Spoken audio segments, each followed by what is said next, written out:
T-minus 90 seconds and counting. All systems are go. We're about 90 seconds from the launch of Space Shuttle Discovery. Go for launch, GC. Go. Guidance, go. Fido, go. Bravo, go. GC. Go. Max, go. Eagle, go. Eco, go. DeFeo, go. Payloads, go. Scan for the customer, go. DPS, we're go. Eco, go. Booster, go. Surgeon, go. PRS, go. Okay. And let's see what we got GNC. T-minus 60 seconds and counting.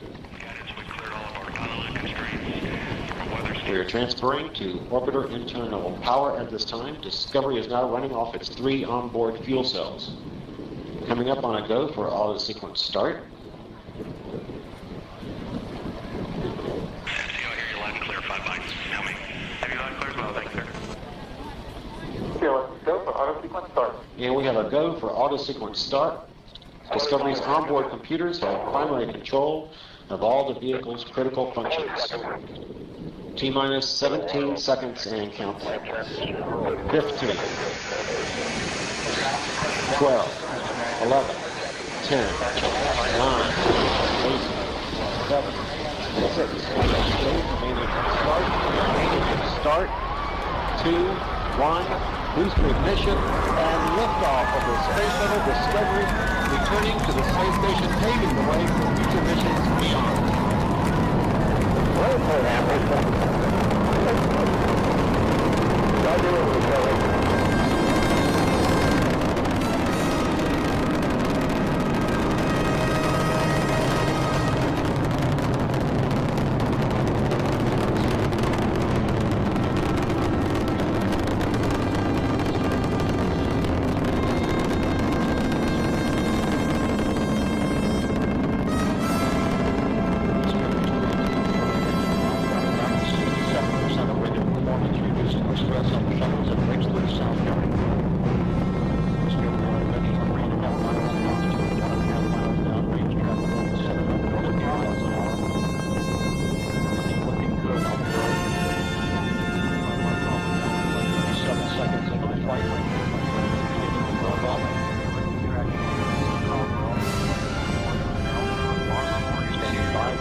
Solid rocket booster separation confirmed. Guidance now converging.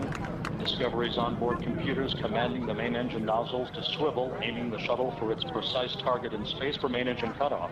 Should have a good forward link now in SM. Okay, you sound good.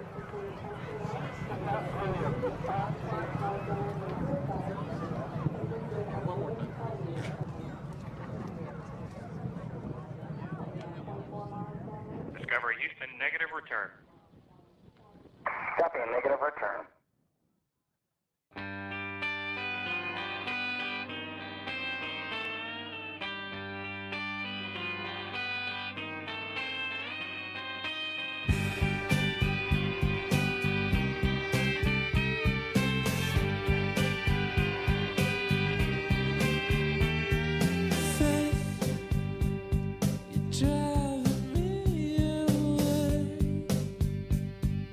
Do it every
Shoulder, puff out your chest and be a little bolder.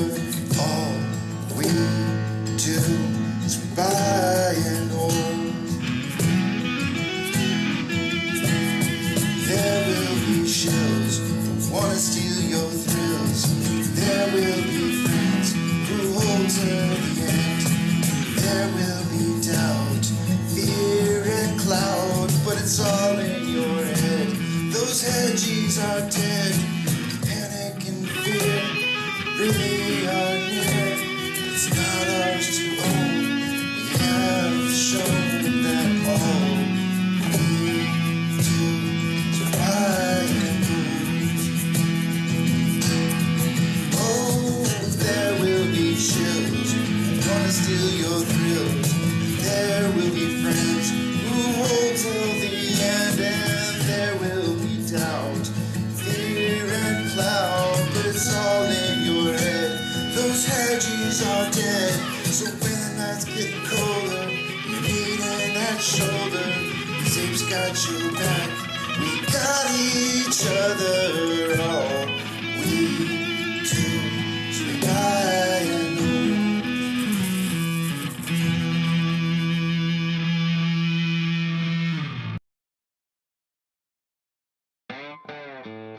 Good morning, you filthy apes. Welcome to AMC and APE, where we buy, we hold, and we screw those hedgies. Screw 'em! That's right. That's where we like to fling poo and eat crowns for breakfast. Rock strong. I almost lost it there with my voice. Whoa. I haven't had my coffee yet. My wife's out grabbing coffee for everybody this morning, so I held off on the homemade coffee. Yeah, so good morning to you guys. Set your cruise control and watch it burn is the title for the day today, because I'm going on vacation. I'm probably sign off around somewhere between 10 and 11 o'clock this morning, and you will not see me again until the morning of 6:20. Of course, I say you won't see me again, but I'm sure I'll be posting stuff up and maybe even a short little clip here and there for you guys, or like throwing out like a "Hey, guess who's at the beach" kind of thing. But for the most part, I'm gonna be enjoying a nice little vacation. I'm gonna take a week off, I guess 2 days off, 1.5 days, I guess. I don't know. Don't forget that the 19th of June, I didn't realize this, is Juneteenth, and we do not have a training day on the 19th. So when you wake up, not this next Monday, but the Monday after, there will be no trading. So you'll expect to see me, and you'll be like, "Where's Casey at? He said he's going to be off for a week." It won't be until Tuesday that we start trading.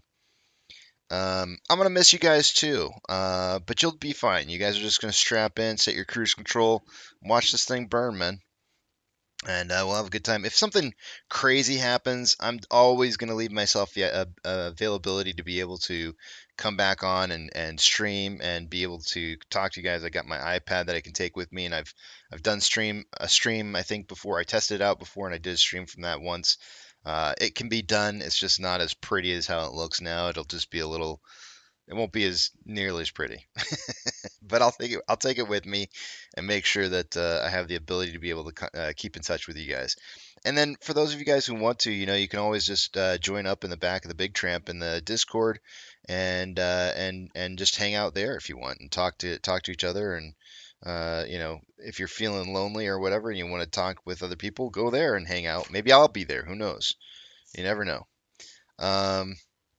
Richard, I'm not going to be leaving the stream going. That would be crazy. I'm going to be out of town. I'm not leaving the stream going. I've heard, I don't know if this is true or not, but my son told me that YouTube has uh, things in place that prevent streamers from streaming for over a certain period of time. Apparently, the 9 hours that I do is really close to that time. I think it's like maybe like 10 to 11 hours or something. I forget what the number is exactly, but they automatically shut you down after and force you to start it over, I think. Or at least that's what I've been told by my son. Let's see here. I will, Billy. Thank you very much. I'm gonna enjoy it a lot. It'll be nice to get away and just enjoy some beach time and family time. Thank you, hon. I appreciate it. Oh, cheers. Happy Friday. She wanted to toast me and say Happy Friday. Happy Friday to you guys. Cheers. Nothing like a Mexican mocha in the morning. Mmm, so good. If you guys haven't had a Mexican mocha before, you gotta have one. They're way better than just regular straight up mochas. The chocolate, the Mexican chocolate that they put in it, it's got this like extra like almost like a cinnamon kind of taste to it, and it's so good. My dad, my dad used to always say, I mean, whenever we went to Starbucks, he just would get bold as is. I think he would say like bold regular or something. I don't remember. Just say just a cup of coffee, bold, and that's it. That's all he had. It's just plain. And then I'd be like, "Can I have a frappuccino blended twice?" And he'd just look at me and he'd be like, "You don't drink coffee. You drink frou-frou drinks." That's what he would say to me. Yeah, I was like, thanks, Dad. Appreciate you. But I guess that's me. I don't drink straight up coffee. Tim says, take Bob Ross to the beach with you. I could do that. I could take little bobblehead Ross with me, put him in the sand, take a nice little picture. Absolutely. I'll definitely take pictures, Roseanne. Definitely. I'll share those with you guys too next week or 2 weeks from now. Thanks, Corey. I appreciate it, man. All right, let's see what we got going on here. 6:16. We got about 4 more minutes before we kind of look at anything. I had like 8 people reach out to me and send me the same information.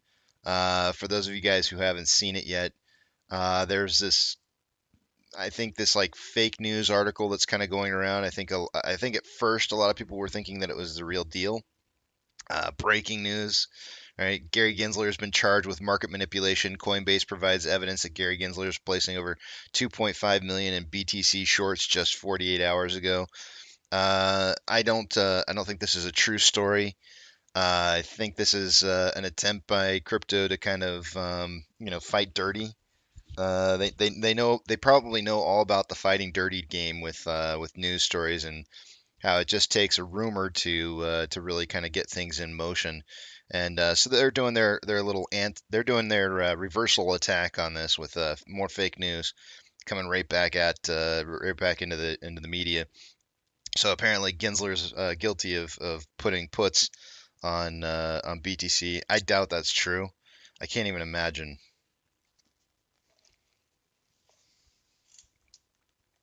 I'm pretty sure Gensler's a little smarter than that.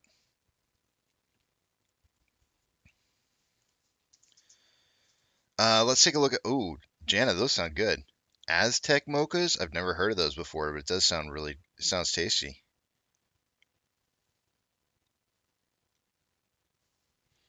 Bird Eye says, morning, good news, Morningstar, and Yahoo. Both have Morningstar, the one that's been perpetuating the consistent fake market cap, and Yahoo both have fair market cap on for AMC around 13 billion. That's 5x what we are at now. I think it's really funny when people say fair value market cap. That's I don't feel like that's really a thing. I think it's like it's market cap or fair value, but it's not together.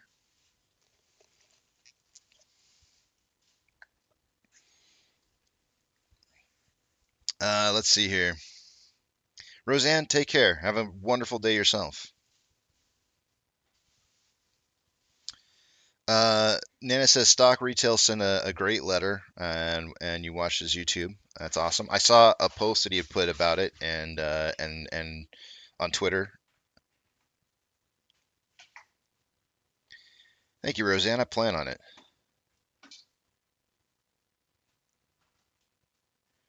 Funky Pizza, I can't wait to hear what it sounds like.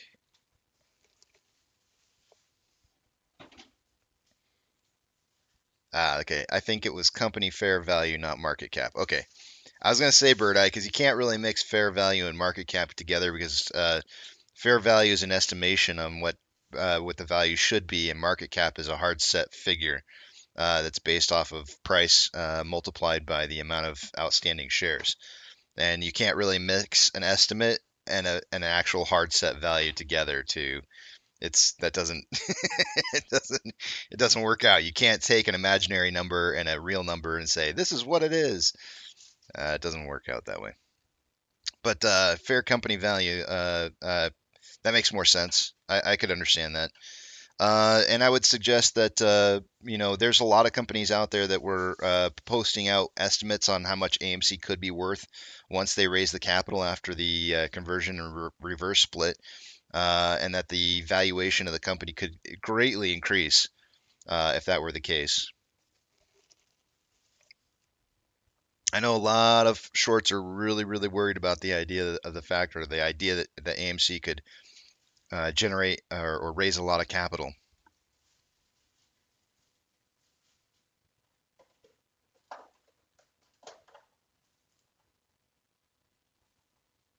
Yeah, it is. It is nice to see some positive news for once, right? Wait until they come back though, Bird. I don't sell them short. Wait for them to come back and say, "Oh, we made an estimate.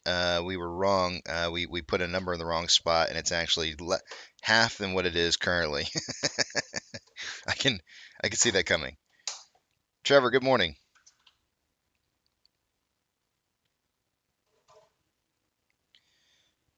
All right, let's take a look at our numbers. I'm gonna take you guys over to the other page here. I will still be able to see what you guys are writing until I'm done cleaning my glasses. I need to go get some more cleaning solution here. Hey, hon, next time we go to Costco, remind me I need to take my lens cleaner to refill. Yeah, I know you won't. I won't either, but I'm hoping between the two of us, one of us will remember.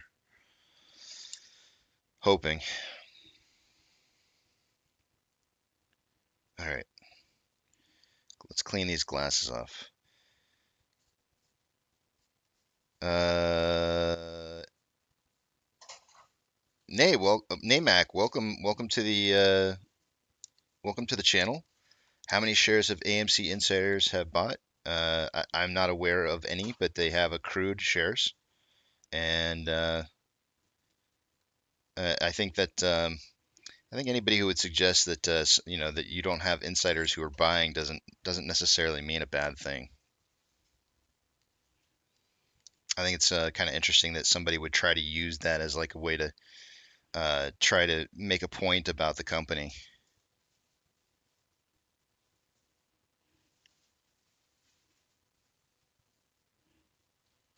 But welcome. How's your position? Do you own any AMC or Ape shares? Just out of curiosity.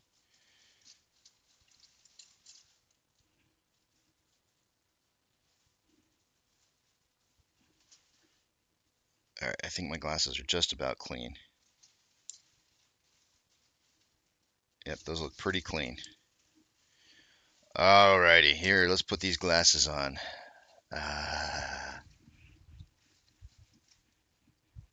Oh, there we go. Excellent. I can see clearly now. All right, let's take a look at some of these numbers and see what we got going on here. Now I won't be able to see what it is you guys are writing until you see the big tramp back up on the screen. So hold his personal thoughts, comments, questions, and concerns until you see it back up there. Unfortunately, I'm not going to be able to see Naymac 3's response, I don't think, because he didn't put it in quickly enough. He's still here. He or she is still here. All right. Two-factor authentication. If you don't have it, you may want to consider getting it, as it could prevent somebody from getting into your account that shouldn't be in your account. When you do sign up for that, make sure that you put in a secondary device to be able to receive that access code in case something should happen to your primary. Also, please request statements, electronic filing statement from your broker of your positions that you hold on at least a weekly basis, at the very, very least, or take pictures or video footage of your portfolios. And the reason I say this is you never know when something may happen and your broker may accidentally report that you have different holdings than what you previously had from before. So make sure you have that on file or record on files of your own, and not entrusting your broker to hold that information for you, which most of us do. But it would be better for you to hold that in your own possession. Trust me. That's probably one of the biggest trust me rows that I have. That in the end will probably save people a lot of headache.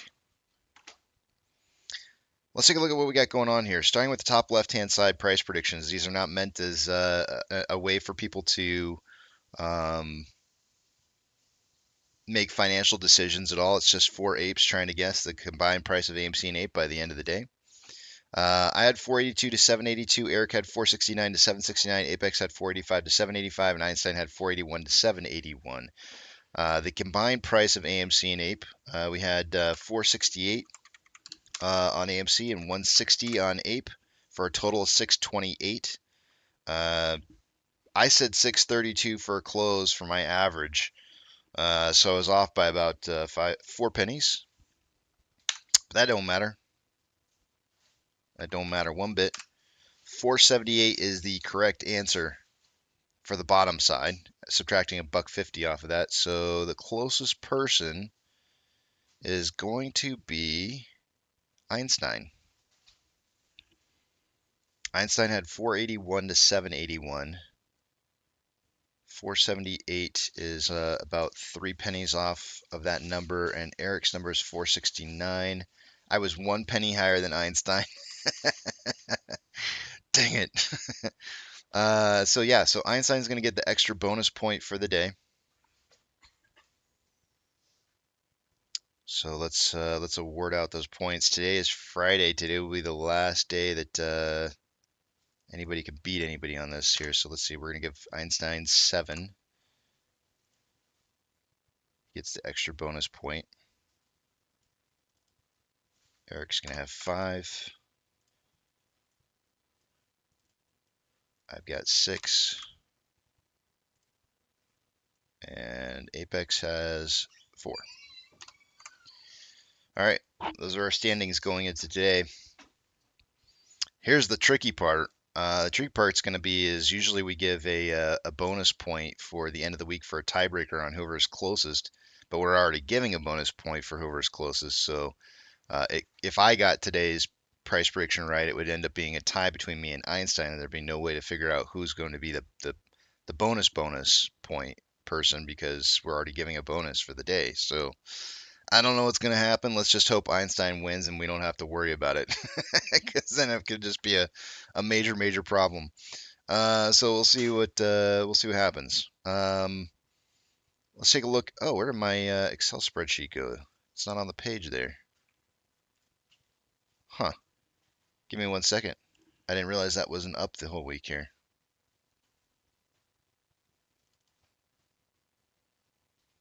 Where's my Excel spreadsheet?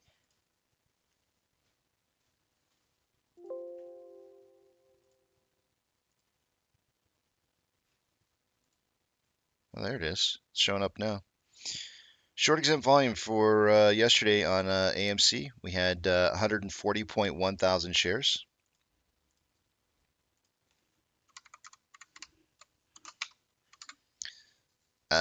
On Ape, I think it's really funny. You know what the best part? I think I'm just sitting here thinking about that question about how many people have purchased shares. It's like, what, you don't know?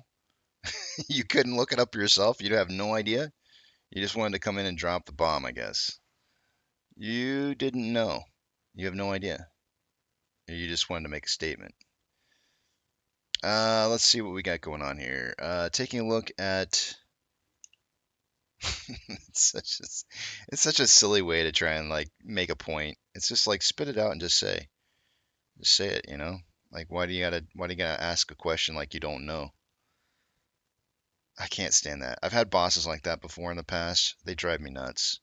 Like if you know the answer, don't ask me.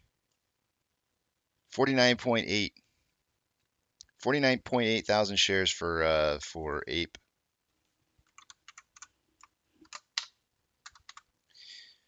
Day over day price increase on AMC. It was down 1.06 yesterday, and Ape broke even. No change. Utilization.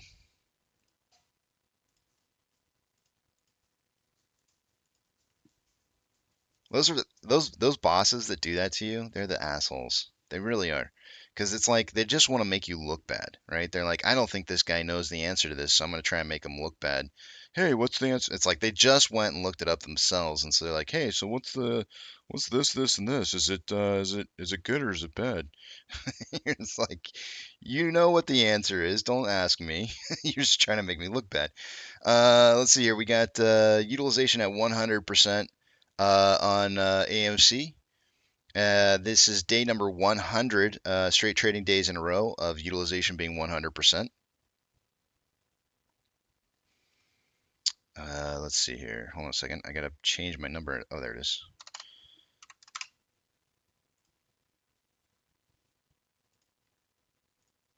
Taking a look at utilization for Ape, it's at 36.94, dropping yet again. They're going to be closing out as many of these positions as they possibly can before the end is over for them. You can see it. You can see it happening. 36.94%. All right.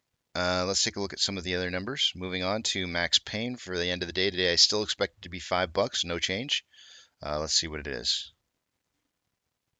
And update. Go. Oh, the page isn't working.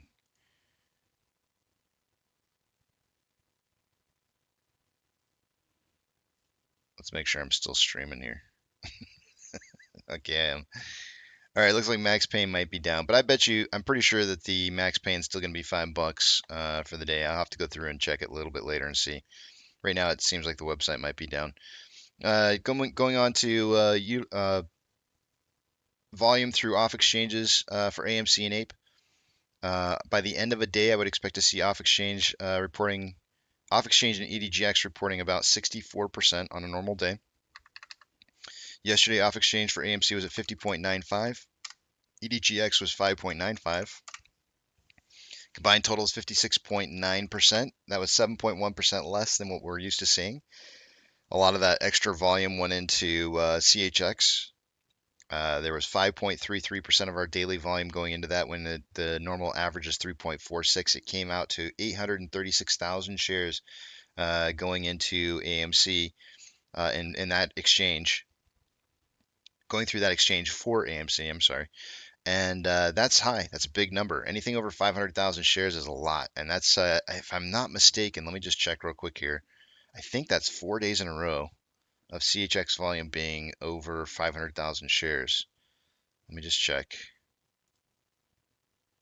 Oh, it's more than that. Wait. No, it's not. Okay. It's the third day. It's the third day in a row of being over 500,000. It started on 6/6. I thought yesterday was the third day, but today's the third. I guess yesterday was the third day. Taking a look at Ape. Off exchange numbers yesterday were much higher than what we've been seeing from the past. 63.66% going through off exchange. A lot of price suppression being withheld or held back on Ape. EDGX was 3.62. The combined total was 67.28. That was about 3.28% higher than what it should have been. Do note here, when you're looking at the numbers, the 30-day average for off exchange has been 46.11. We haven't been seeing very much volume going through off exchange on Ape, hardly at all. And then all of a sudden, this big, huge spike of nearly almost 20% more volume going through that exchange and coming off the lit market. The lit market for the last 30 days has been about 18% and suddenly dropped down to about 13%. So big drops in likely that's to reduce price discovery, right? And we've been sitting right even at the same price for so long. CHX volume was 100 shares for Ape, and on GME CHX volume was 0.07 with a 30-day average of 0.16, so nothing unusual going on there. Taking a look at institutional ownership. For the last couple days, I want to say it's been like 3 or 4 days now, it's been 139.153 million shares, no changes. Let's refresh it this morning. Yep, still the same, 139.153, no change. Taking a look at, let me refresh Max Payne real quick here and see if it's working yet. Nope, still not working. Taking a look at options. Highest amount of open interest as of yesterday for the calls was at a $5 strike. As of an hour ago, there was 35.5 thousand contracts. There's now 32.3. And on puts, highest amount of volume of open interest is at a $4.50 strike. All the $6 puts open interest that were there yesterday, gone, closed out. They needed those shares apparently, and closed out their positions because now there's only 2,315 contracts. Yesterday there was 15,000 contracts at a $6 strike. Lots of put positions that were in the money closing out. Our new strike for highest amount of open interest is a $4.50 strike from $6, and there's currently 9.9 thousand contracts. That means the market's suggesting a closing price by the end of the day today between $4.50 and $5. And I forgot Funky Pizza Music's music again. Let me turn it on here. Hold on a second. I always remember because I forget to turn on the music. It's like, oh, I need music. All right, let me take you guys over to the other page here real quick, and I gotta lower the volume down a little bit. All right, take you to the other page and move a couple screens around, and then we'll take a look at the rest of the data.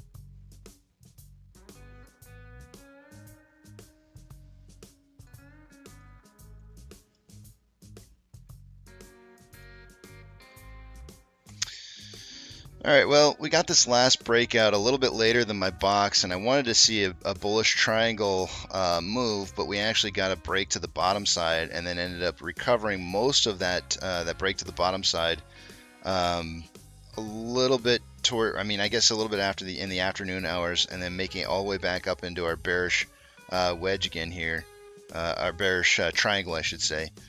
I'm going to change this to this, and I still feel like it's I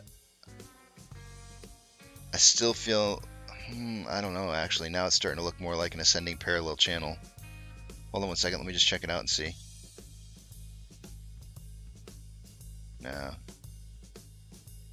that's not right. Hold on a second.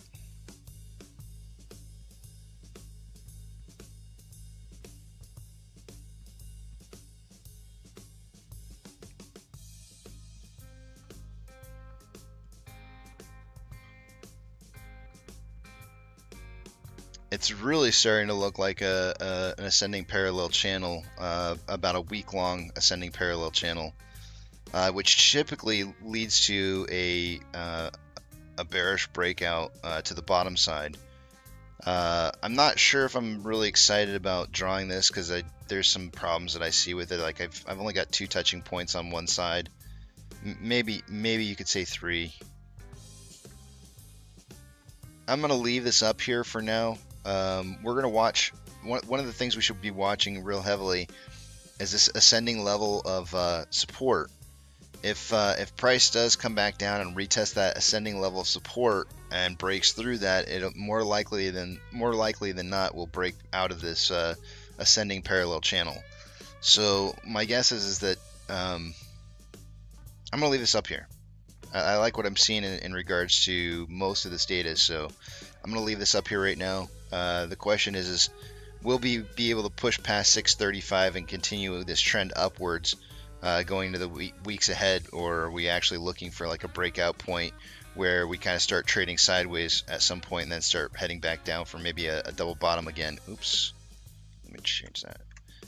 A double bottom back down here at about $6 combined. So we'll have to watch this real carefully and see where this is going to trend towards. Really what we want to do is just stay off this ascending level of support, or rising level of support. I think I said ascending. Ascending's right. Words. It's early in the morning. Tired. Yeah. That was to the music. All right, let's take a look at Ortex data and see what we got going on here. Short-term interest of the free float's at 21.86%. Utilization, day number 100 of utilization being 100%. Says June 8th. That is yesterday's date, so that is correct data. On loan amount yesterday. Looks like it might have slightly increased. It did. It went from 186.06 to 186.37. So 310,000 new shares on loan. Let's see. I bet 100,000 of that will be in new short interest, as Ortex usually predicts about a 1/3 ratio. Let's see what they predicted here. Ortex is showing the estimated short interest of the free float rising from 21.84 to 21.86.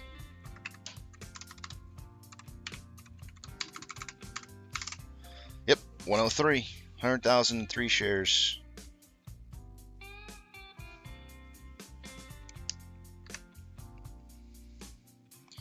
On loan amount, on loan average age per day should be increasing. It did. Went from 102.38 to 103.16. Today's the last day, guys. My normal 15-day counter from a bottom on loan average age per day for showing a big price increase incoming would be today. Today's the last day for that. And if this does not flag, this would be like one of the first times that's ever happened. And would probably be a great indicator to kind of prove the fact that they're really just kind of trading this sideways, waiting for the lawsuit to just kind of be over. So I'm really not expecting anything major today. I'm just not.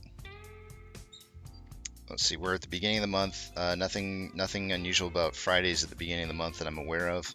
There were contracts that were switched on futures last night, but I'm really not expecting anything. Security lending volume increased day over day from 2.62 million to 3.59 million.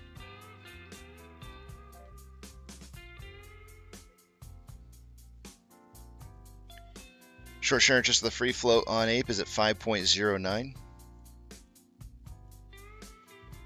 Utilization on Ape is dropping a little bit more. Went from 39.05 to 36.94. On loan amount, dipping day over day from 14.53 to 13.74. So we're looking at 75. All right. 790,000 shares having been returned yesterday, I think. Hopefully my math's right on that. 790,000 Ape shares returned.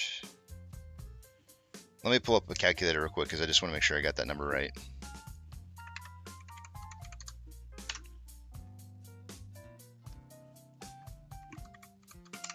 Yep, 790,000 shares returned.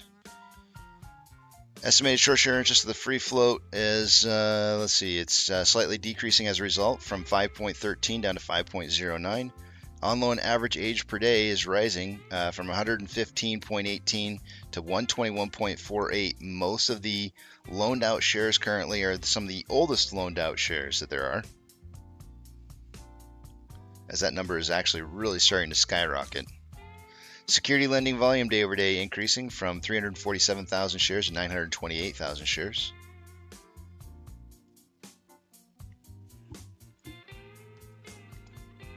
Orders by Fidelity customers. GME at the end of the day made it into the top 4 with a 72.88% buy to 27.12% sell ratio, which is beautiful. Love it. Looking awesome, GME.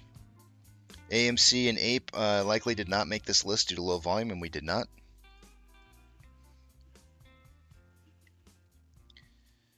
SSR trigger price for the day for today on AMC is $4.21. Since no change in price on Ape, it's going to be the same value as yesterday, which was $1.44. No shares to borrow early this morning, and there were some overnight that they had about 9,000 shares. They borrowed almost all of those 9,000 shares and then returned them and then borrowed them out again. 64.3 is what I got to write down for our current fees, because right now there's no shares available to borrow, and it's going to just keep on reporting 0. So we're going to want to know what that looks like after shares are returned. For the day today, we've got 84.5 thousand contracts out of the money on the calls versus 13.6 thousand contracts that are in the money. 20.5 thousand contracts are out of the money on the puts versus 9.4 thousand contracts that are in the money. Look, Ortex is finally reporting the correct data for next week. They got 501,000 contracts out of the money on puts and 548. That's a big week next week. It's a great week to take a vacation. 341,000 contracts are in the money on the puts for next week. It's a big numbers. Something's I normally I don't feel like we see anything happen on these witching days here, but I don't know. These are some big numbers. Those witching weeks. Let's see what we got going on here. In the market as a whole, VIX is showing futures up 0.12. Most of the exchanges are showing down anywhere from 0.06 to 0.23. However, the NASDAQ 100 is up 0.13. The NASDAQ and the micro NASDAQ are 0.13 right now.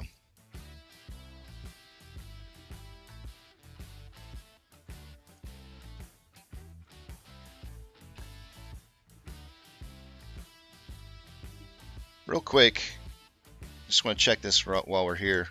Might as well, right?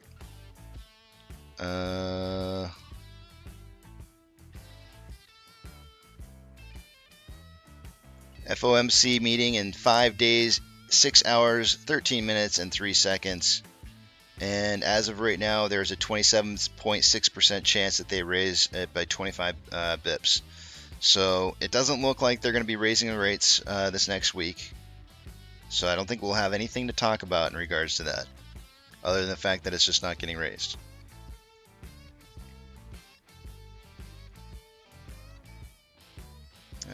Let's take a look at what our big bank movers are in the pre-market.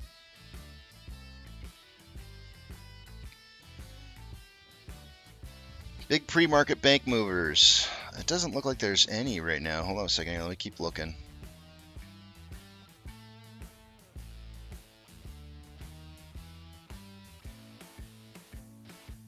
Yeah, I don't see any big pre-market movers right now.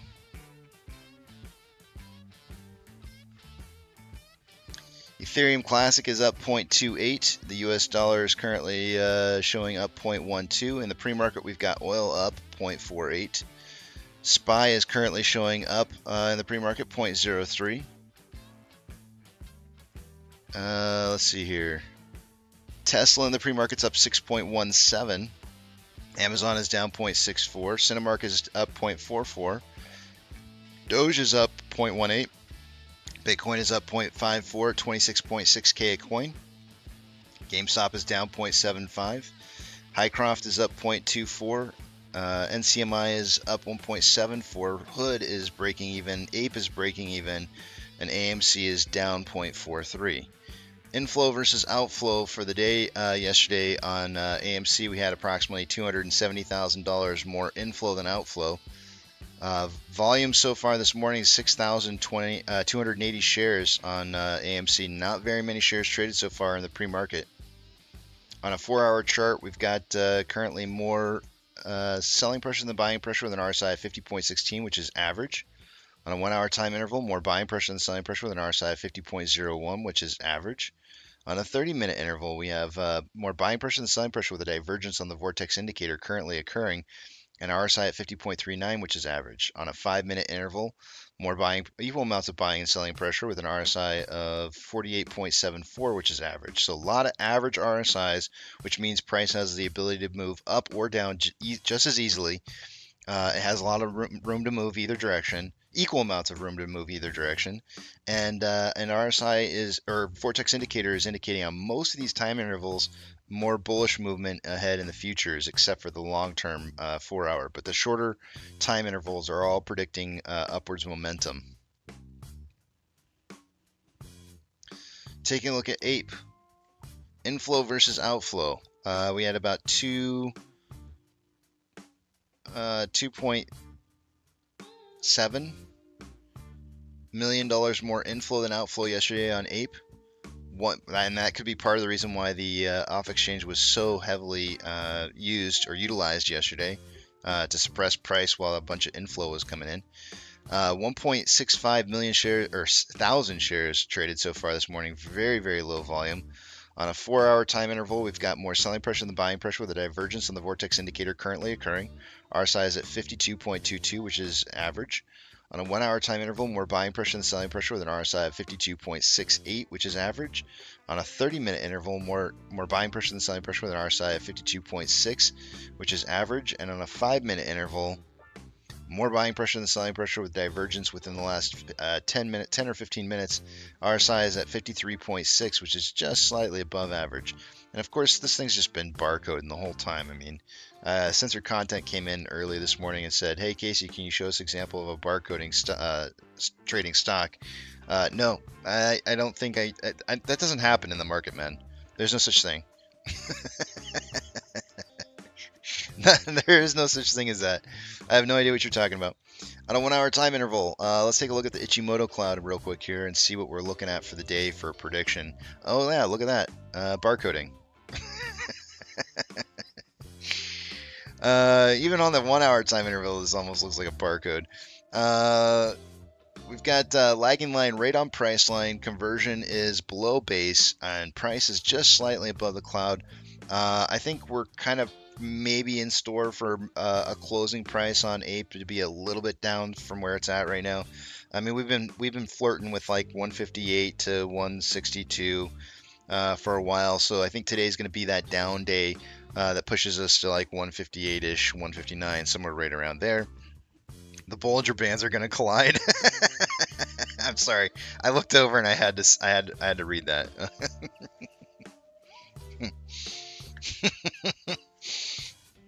They're clapping. The Bollinger Bands are clapping. Let's see here. Oh, I got it right. He gets a point. Bird Eye, you get a point for that one, man. That's freaking funny. Bird Eye. I'm writing it down. All these points, I've got them all written down on my board, guys. These points are going into the first week I come back on the 20th. Bird Eye, you got a point, man. First ever. Hold on a second. I got a cough. You brought the COVID back out in me. First ever Bollinger Band crossover. It's funny. I'm so glad I wasn't drinking a sip of coffee when I read that. Yeah, so I'm kind of expecting like a 158 to 159 close on Ape by the end of the day today. So I probably go ahead and make that prediction. But let me look at the 4-hour chart before I do. I'm just going to go ahead and say that to see additional buying pressure for the day today, we're going to have to see price above 162. It was 163 for like the last 2 days. It drops down to 162 now. So anything above, son of a gun. That's still 162. 162, it went down a penny. That'll probably be the same thing on the 4-hour chart too. Let's see. Lagging line, just slightly above price line, but it won't be for much longer. And yep, 163 still for the 4-hour chart, so not 162. So I would really say, guys, that we're going to have to see a 163 price. I'm going to go ahead and erase my 162 that I just wrote down. 163 or higher should generate more buying pressure, enough buying pressure to get this thing to start moving at some point, if we can start seeing it happen. But do note that the 1-hour chart's got green cloud with red cloud forming in the futures, but the 4-hour cloud's got a red cloud here, which means price is supposed to be trying to push through this cloud here to the top side, which kind of makes me wonder if I shouldn't do 158 or 159 for a close price and maybe just stick to 160.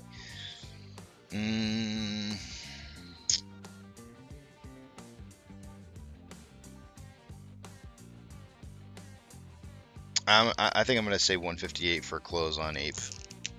I'll tell you why. Usually when AMC goes up, Ape goes down. So if we see any upwards potential, if I see any upwards potential on AMC, I'm gonna guess 158 on Ape. And we got thinning cloud in the futures, so more likely we'll be breaking up to the upwards, have more upwards momentum in the futures than today potentially. Taking a look at AMC on the 1-hour time interval, we've got lagging line right at price line, conversion right at base. They're both the same numbers. Price is just slightly underneath this cloud. By the end of today or going into next week, the 1-hour cloud is suggesting the price should be breaking to the top side. It could start on its way up beforehand.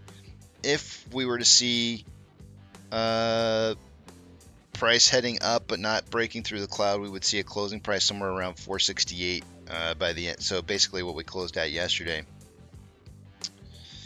We'll see. I'm not sure if I'm going to go for that for a price prediction or not, but we'll see. To turn this into a buy signal before the end of the day, at the very beginning portion of the day, price would have to break 485. But once we get past that first couple hours of trading, the only thing that we're going to need to break in terms of price to get a good run would be $4.70.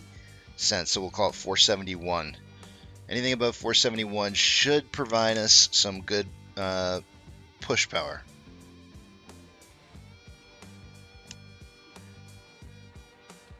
But that's going to be after the first hour of trading or so. On a 4-hour chart, lagging line is above price line, conversion and base are right on top of each other, and the price is inside the cloud, which is usually a point of uncertainty. So the market's not really sure which way the price is going to move, and it's probably the most unstable period of time that price could be stalling out. You really want to see the price moving through a cloud, not stalling out inside of a cloud, because it's not always a great thing, because it means it might head the direction it came from if it does stall out. Let's take a look real quick here at TTM squeeze and see what that's showing. Yeah, see, this is showing a little bit of a stall out here, as well as the vortex indicators got several times where it's been trying to turn to the sell side. RSI is not hot though.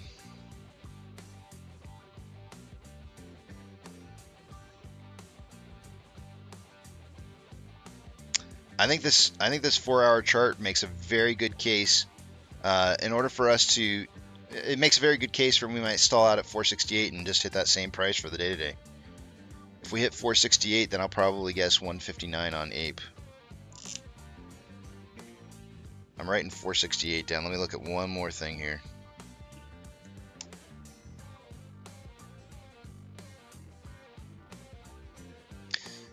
To become a buy signal for the day on the 4-hour chart, we would have to see price rise above the cloud, which for today is going to be 480.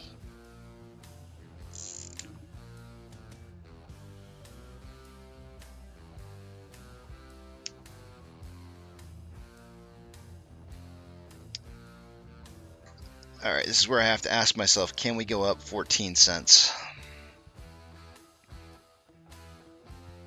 Let me run some numbers.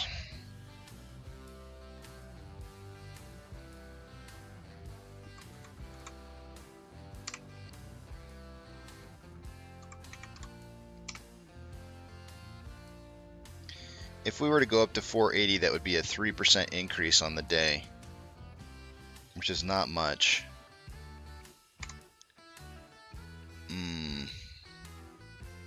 All right, we got 2 more minutes until we get our pokey stick of volume. Let's see if we get some good pokey stick volume in here. If we can see, man, I don't even know what to guess here. It's a low volume day today. Yeah, I don't think we break the cloud today. I don't think there's any way. Not with this kind of low volume. I just don't think there's any way. I'm really inclined to say 468 on AMC and 159 on Ape, but I need to see the pokey stick here.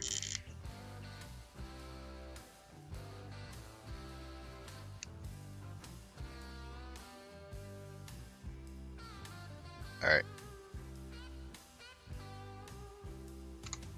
I can see what it is you guys are writing now.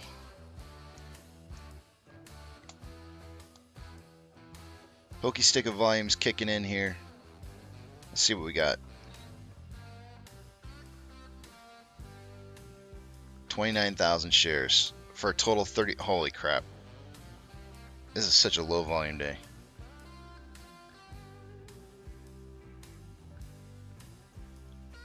Five to 25 million shares traded tops on the prediction for AMC on Ape. Our pokey stick at 2,275 shares, giving us a total of 3,920 shares traded for the day. So we're looking at, I think we're looking at about 1 to 20 million share predictions. No change on that one. It's going to be the same. Brian Carpenter says, "Why is the music choppy?" Is it choppy? I don't know.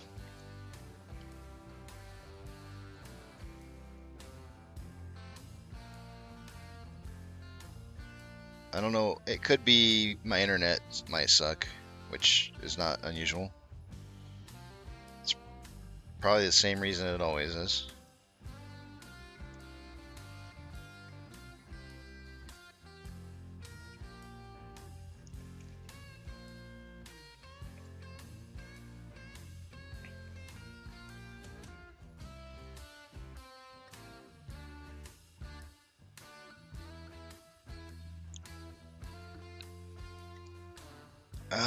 Yeah, I guess that's let me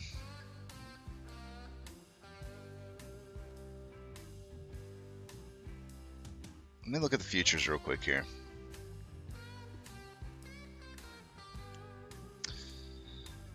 Futures. most of the markets are looking down right now. The only one that's really up is the Nasdaq 100.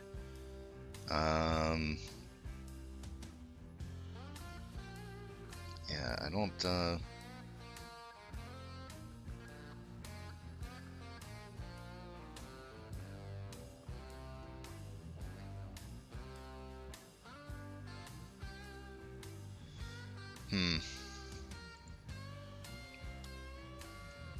I think this is probably just going to be probably a really super boring day. Apex says, sorry I had a phone call. Did I miss anything exciting? Nope. And nothing. The squeeze is over. It happened. You were gone while you were gone. I remember when there were people out there that were pushing that kind of information. Hold up a second. Let me take you guys to the other screen here for just a second. Okay, I just want to make sure everything was fine with that. I remember there was a time when people were pushing the idea that a squeeze on AMC would happen in a single day, and it just made me laugh. And I was like sitting there thinking to myself, like, how in the world, like, could they make that statement? Like, that doesn't even, like, they literally said that, like, you know, you could go to the restroom, come back, and get screwed on your position. It's just like, I'm sitting there going, like, you have no idea what this is. You haven't done any research on what it is that we're invested in here, or what a real squeeze looks like on a real stock. Not a pump and dump play where you see these like quick pump and dump plays is where you get screwed. You get screwed on pump and dump plays. You don't get screwed on squeeze plays. Those are completely different. And so, you know, you got to do your research. You got to go back and you got to look at history and see what happens, what truly happens on a stock that actually has a real squeeze. Yeah, people were like, you can win and lose it all in 20 minutes. Those are pump and dumps. Those 20-minute things are pump and dumps. Those aren't squeezes.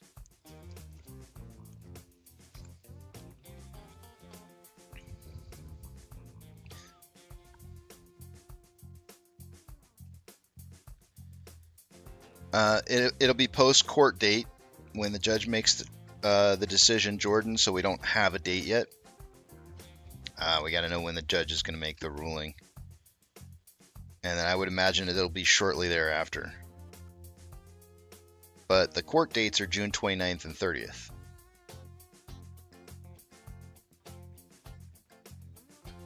Two weeks, SC, right now.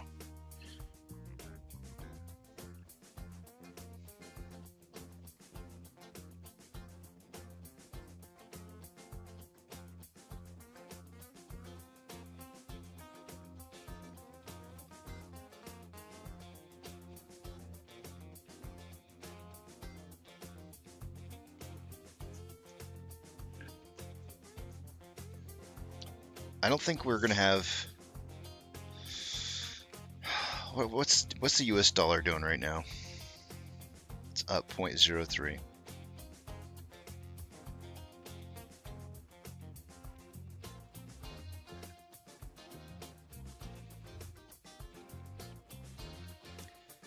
There's nothing in the market that is indicating that there's going to be any craziness going on right now, and so that kind of worries me because it makes me feel like that means there's going to be a lot of craziness. I just want to zoom out here. What the heck? Where did this box come from? This box appeared out of nowhere. That's weird. I didn't make. What is going on with my charts? What the hell? We both screwed with my charts. Give me a second, guys. I'm gonna go to the bathroom real quick. I'll be right back. I don't know why. We both screwed with my charts, man. What the heck?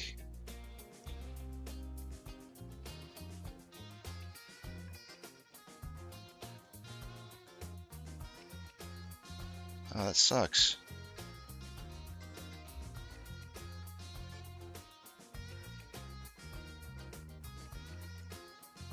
If I put it on the daily, it screws all my boxes and everything. It's so weird. Well, today, what I was going to tell you guys was today is the last day for the box of the breakout to the downside that I had listed for GME. When I try to pull this up here to show you now, for some reason Webull screwed up my charts here. My box was set down a little bit lower down here somewhere before, but it's not showing now, so it's way up here and it's all jacked up. I'm not sure why, but anyways, today was the last day for that potential breakdown on Bitcoin. So anyways, I'll be right back. I gotta hit the restroom real quick.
Sorry about that.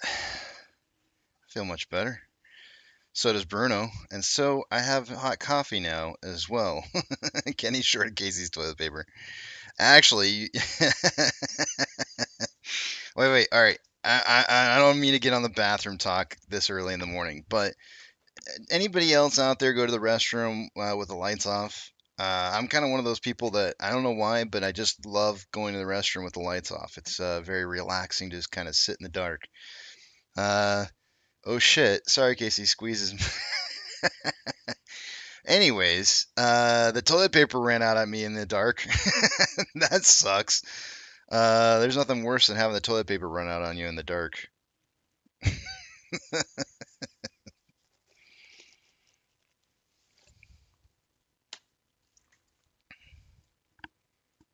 Call me the Dark Knight.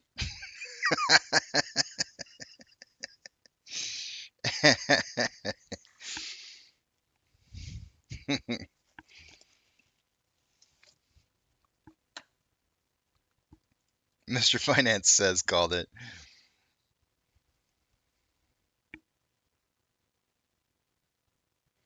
Funky Pizza says you need a bidet. You know what? It's not that I'm shy, Nobzilla. It's just that I don't know. It's like it's just nice. It's peaceful. I'm I've spent my entire life working night shifts, and I prefer the nighttime. I'm a night person. I'm a night owl. I could stay up all night long, like anytime. I don't like waking up in the mornings. It's not my cup of tea. It's the worst time of the day for me. And so, I love nighttime hot tubs runs. I don't think I've ever done it. But I would love the nighttime ski. Swimming in the dark is amazing. And I don't know. I've always been fond of darkness. So I don't know. Casey is kinky.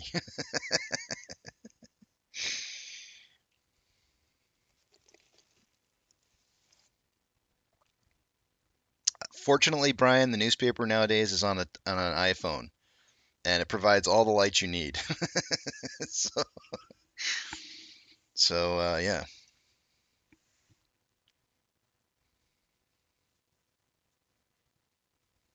Do they even deliver newspapers anymore? Easter B says, "Same here, Casey. I love the night. I don't. There's something about darkness that my eyes are super sensitive to light. I like when we go to the beach this weekend. You'll never see me without my sunglasses on at the beach. I cannot take my sunglasses off. If I do, I can't function in the light because my eyes are so sensitive to the light, and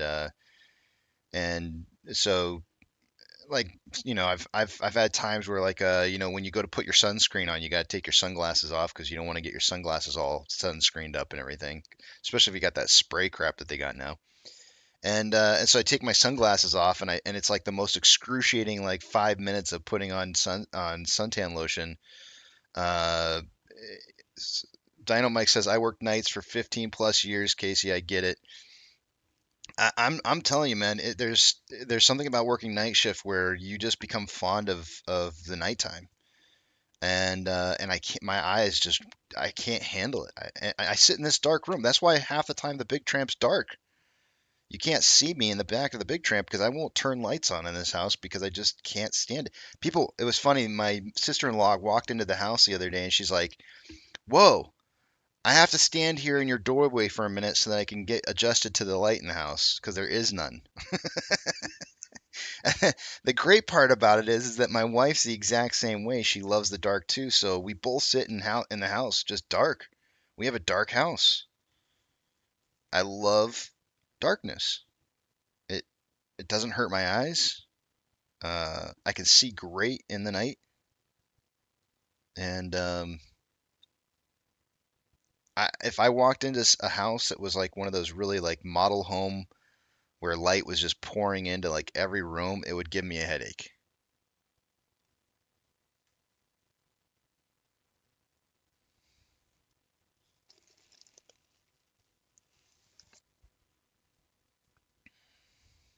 Easterby says it's nice being awake knowing most are asleep. It's great for driving. It's great for grocery shopping. Like doing a midnight grocery shopping trip. Actually, you never go at midnight. Go at like 1. Well, actually, don't go at 1. 3. Go at 3. Whatever time your bars shut down in your city, go like 2 hours after that. If they shut down at 11 or midnight, go at 2.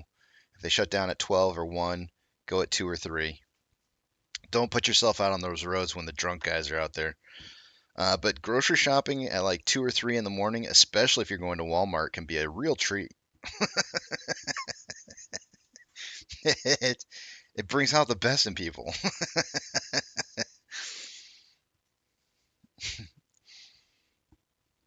Suit says, just say it, Casey. I'm Batman. I was born in the dark. Hazel says you probably have a low electricity bill. I don't know. Not with 5 kids constantly on their electronic devices. It's a good offset though.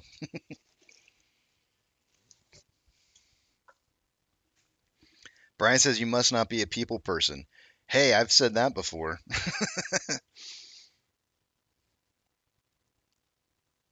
Yep,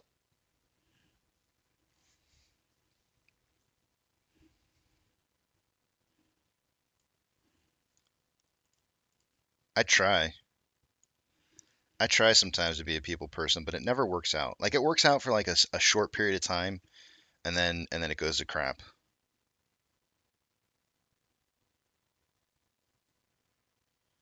Nana says, "Yep, at Walmart at night and afraid to walk to car alone." I've never been afraid to walk to my car alone at night in Walmart.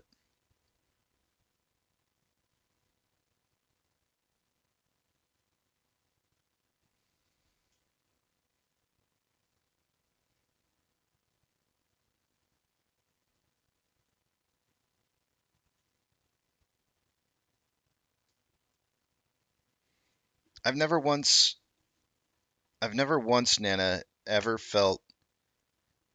When you say at night, are you talking at like 10 o'clock at night? Because yeah, I can understand 10 o'clock at night, but you got to go at 2. Go at 2 in the morning or 3 o'clock in the morning. There ain't nobody out there. There's your occasional hooker, maybe. Every once in a while, you'll see a family walk in, or something like that, and then typically there's just there's the guy that's driving around the parking lot sweeping everything up in his mini vacuum truck, and it's really not scary. You're not as hot as Nana. I guess not.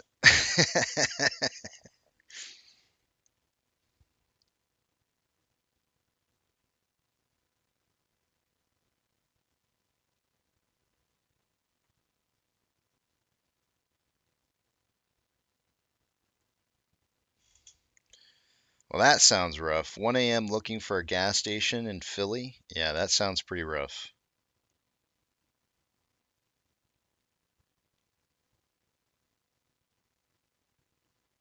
Dynamite says it depends on where you live, I think. Yeah, that's probably very, very true. Z-Wade, good to see you, my friend. How you doing?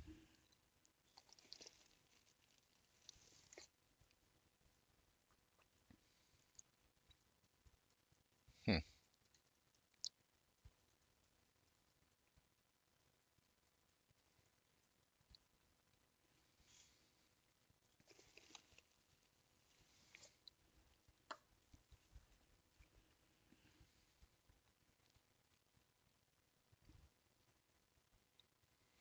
I'm looking at the order book for AMC right now, and I don't know if you guys recall yesterday or not, but at the end of the day, there was some crazy amounts of orders, all up and down the bid and the ask side.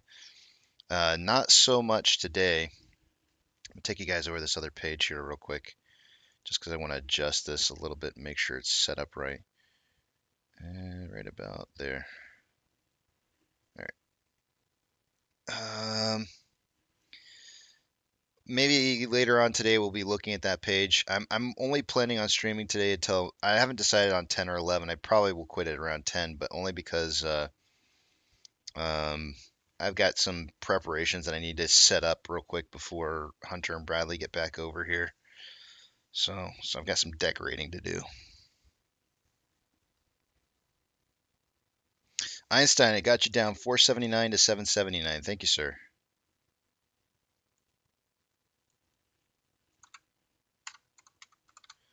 I wonder if I haven't. I gave my prices earlier this morning, but I didn't add them up to see what they were. 468 plus a buck 59 is 627 minus a buck 50. I got 477 to 777. So yeah, we're only like 2 cents off of each other there.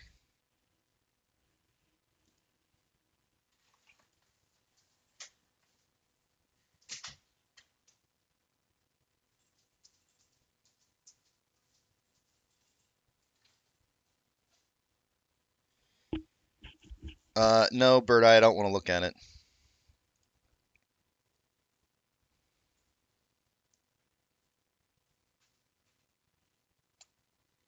The problem is that I think a lot of people try to make references to reverse splits or splits that are occurring and in reference to AMC, and I just don't see any need to do that because they're not the same. Yeah, Dynamite, absolutely. If you send me are you on Twitter? Because if you send me a message on Twitter, I can a private DM. Oh, you do not have Twitter. I just read the rest of that. I do not have Twitter. Do you have Reddit? Tell you what, for a short time, this doesn't really work anymore, but let me try this.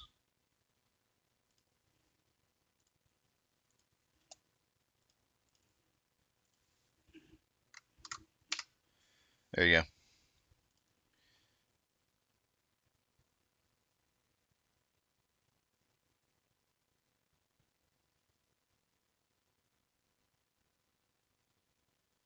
Apex is going to drop his numbers a little bit later. I think I'm going to stick with my 468 and 159 on AMC and Ape. I'm pretty comfortable with those numbers as it stands.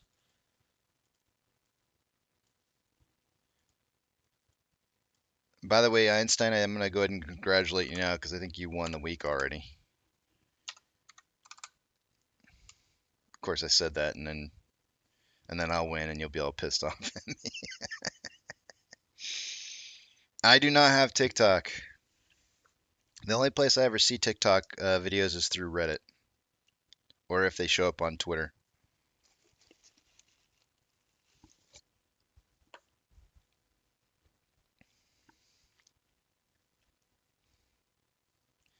I did create an account on Instagram, but I never look at it.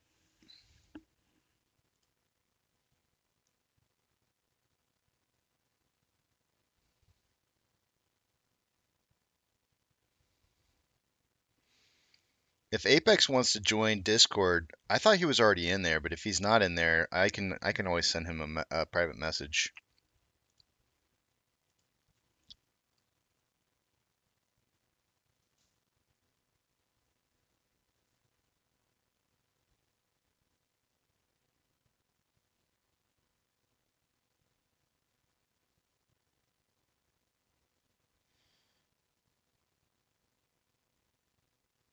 Apex, there.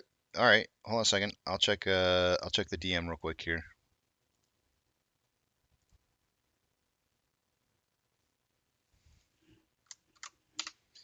Try that link and let me know if that works for you. Just send it back to you.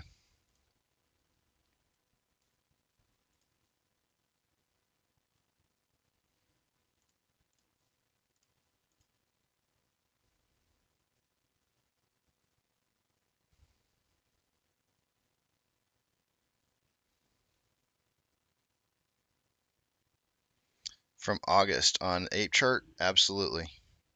Don't forget though, when I show you guys when I show you Bollinger Bands for Ape since August, Just remember that my Bollinger Bands are set up a little bit differently.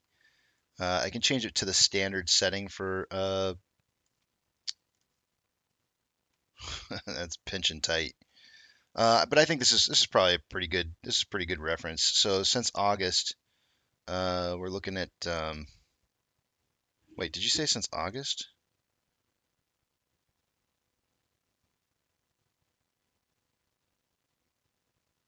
Yeah, I guess you did say August. I guess you're talking about August of last year.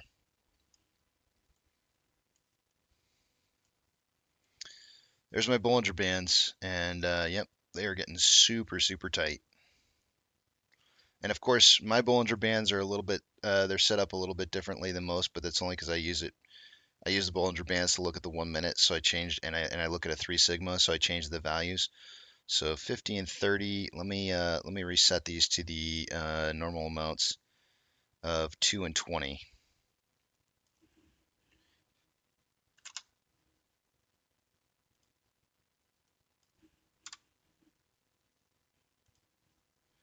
There you go. That's what a normal Bollinger Band setting would look like right there.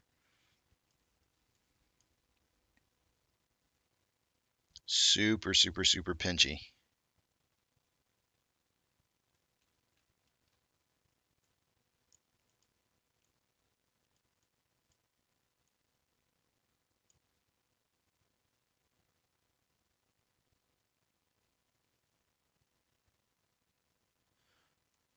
Reach with the good hand. Oh wait, what is it? Stronger hand? Use the stronger hand. I can't say it like you say it. My wife says that really well. Let's see here. 5 and 3, 50 and 3. Done. All right, cool.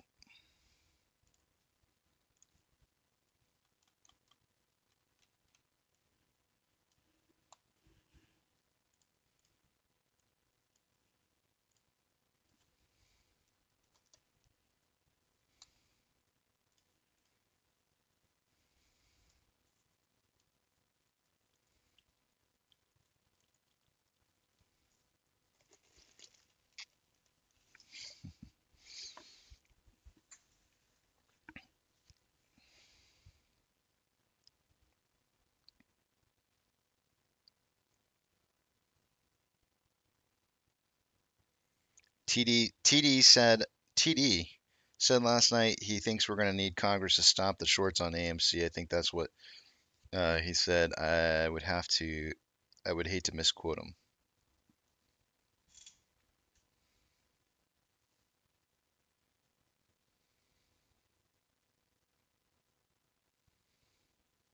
Yeah, if you guys are on my Discord and you ever get a personalized DM from anybody within the Discord trying to advertise something to you, please let me know. That is a major no-no on my Discord. I don't want people using my list of users as a mail out to people to try and get them involved in something. So please reach out to me if you guys are finding that there's somebody who's abusing the community, because in my opinion, that's abuse.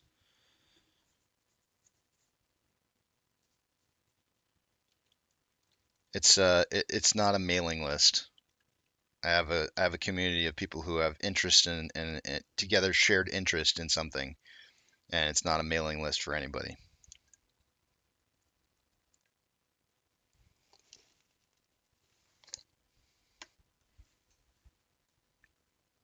No problem on your Discord ever. Awesome. Yeah, I can't stand that, Nana. I've been on other Discords and I get the same thing. You know, I get the random person, contacting me and it's like, "Hey, how are your trades going?" And it's like, "Screw you." It's just like, it's like, every once in a while I entertain some of those just because I want to see like how, I'll start talking to them about something and they'll be like, "Yeah, I'll ask them like, "Hey, well, what do you think of this trading method?" And they'll be like, "Oh, that's a great trading method, but you could make a lot more if you did this." And I go like, "Well, what if I told you that I could probably make more with this other trading method? And it's funny. Yeah, but if you guys are getting advertisements from people on Twitter, Reddit, oh, by the way, Reddit lately, it's not just me. On Reddit, I've been getting a lot of new followers because apparently you can follow people on Reddit. And I've been getting these new random followers that pop up on there, and they're always these like I want to assume they're probably like OnlyFans kind of profiles. And and I was like, oh man, this is so stupid. Like I'm getting them still like at least one a day, every single day. And so I just started blocking them all, and I didn't say anything to my wife about it because I don't want her thinking I've got these people following me that are OnlyFans kind of stuff. And next thing I know, she's saying like I keep getting these people who keep following me, and they're like these sexy girls and stuff, and I'm like, oh, me too. So, apparently it's been a real problem on Reddit lately where these profile accounts that have no post histories, no comment histories whatsoever, and they're just following people. Yeah, sexy girls. Where? But I just block them straight off the bat, and it's just like, yeah, no, no thanks. And Twitter's starting to get like that too a little bit now. It's not really profiles that are following me, but like just scrolling through like my feed, all of a sudden a picture of some girl, scantily clothed will pop up on my feed, and I go like, who the heck? Like, and I look at the profile, I go like, and I'm not looking at it because I'm interested. I'm looking at it because I'm going like, why in the world is this popping up on my feed? And the person's not following me. I'm not following them, and it's popping up on my feed. I'm sitting there going like, what the hell's up with this? I'm like, this is why is Twitter advertising? And somebody mentioned it the other day on Twitter. They said, hey Twitter, are you trying to be the next what did they call it? Something they call it a dating site. I can't remember what they said. Are you trying to take over the I can't remember what they said, but they said, are you trying to take over some dating site uh, profits? And or are you trying to be the next whatever dating site? And farmers only. It wasn't farmers only, but and it's true. They just keep popping up all the time, and it's just like it's getting really super annoying.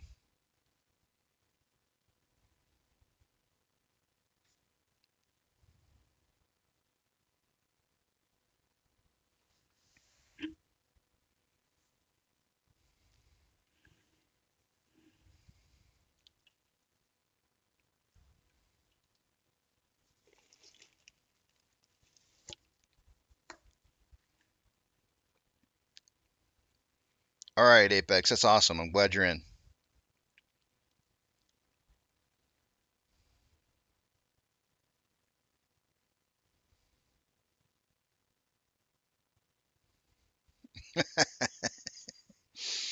Easter B says they can mirror users' names. Boss Blunts isn't the type of guy to send me hand wave emojis. Are you kidding? I get hand wave emojis from him all the time. I don't know what you're talking about.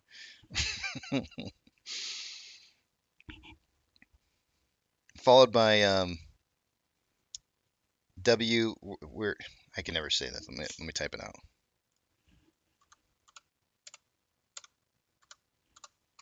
WGTBSFR. He puts little winky emojis, hand waves, and then WGTBSFR.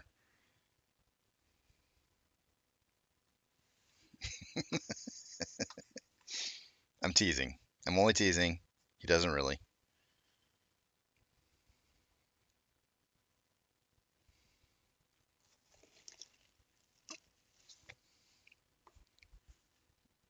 I've only talked to Boss. I've only talked to Boss verbally once, and I think maybe three times through uh, chatting DMs back and forth. And yeah, he's definitely not the type to send emojis.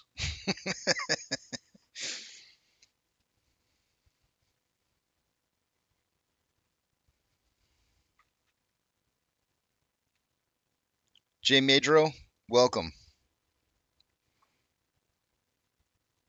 There's no requirements here to talk. but the more interaction you have, the more fun it becomes. So be careful. I'm just warning you right now.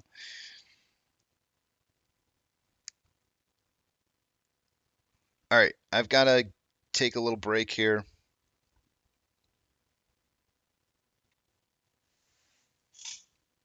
And I hope I said your name right. If I didn't, I apologize. I'm really bad at names. Um, are you holding? I can't see your. I'm looking at your picture here, but it's so small. Hold on a second. I'm gonna go to your. I'm gonna go to your channel real quick here. Oh, okay. For a second there, I was looking at your in your from my chat screen. I can see your picture for your icon there, and it looks to me like you're holding your hands in a way that you might be holding a guitar, and it almost because your cargo pants almost makes it look like the body of a guitar at at the base portion of it. And so I thought, oh, you must be a guitar player or something. So now I just pulled up your pro as a shotgun. I never realized it, but you can hold a shotgun the same way, and the strap of shells around your chest there almost makes it look like a guitar strap. So yeah, a shotgun and extra shells would kind of almost look like a guitar in a small enough image.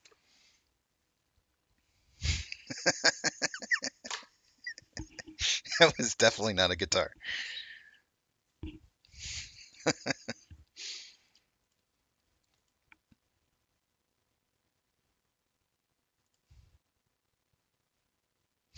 There's nothing wrong.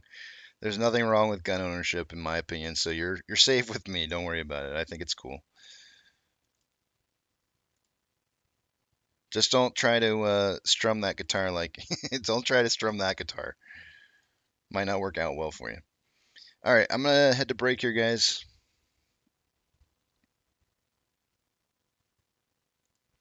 Knobzilla, I love you, man. Did you have a good birthday yesterday, Knobzilla? I just gotta ask you real quick.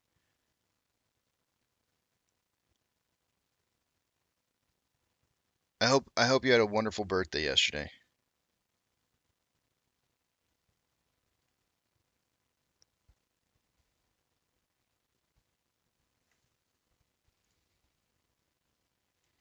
I'm not gonna go until I hear back from Knobzilla.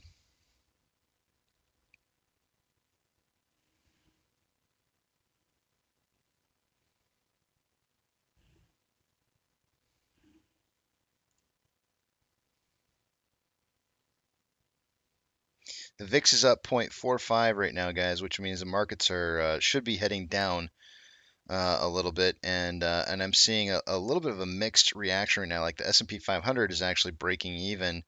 The Nasdaq 100 is actually doing well. Some of those tech companies maybe, but we've got mid cap and Dow Jones. Those are all running low right now. 0.22 down, 0.37. All I did was take the kid to the skating rink. Oh man. I mean, that sounds like fun. You need to hmm. That sounds like fun. I mean, spending time with family is a great thing, right? Oh, you didn't tell anyone it was your birthday. That's the problem, right? Like, if you don't want people to know it's your birthday, then nobody's gonna know to celebrate with you. So that's kind of if you don't want anybody to celebrate your birthday because that's just not your thing, then that's the way to go. If you do want people to celebrate your birthday, you kind of have to let people know that it's your birthday because not everybody remembers.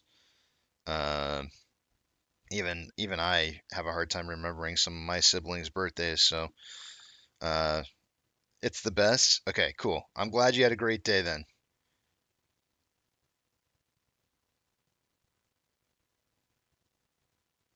Doug says, "How do I recommend a morning song?"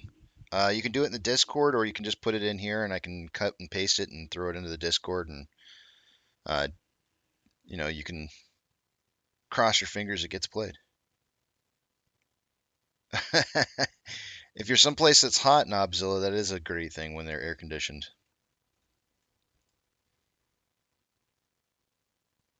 Are you a good ice skater? I guess that's the real question. And do you own your own ice skates? And if you do, are they hockey blades, or are they figure skaters style?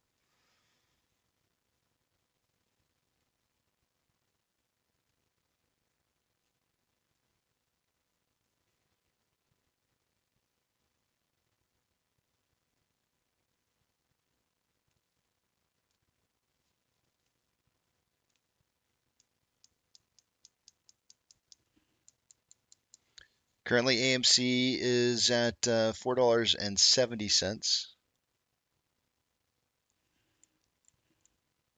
Ape is currently down in the pre-market, 0.01, 1 cent down to 159.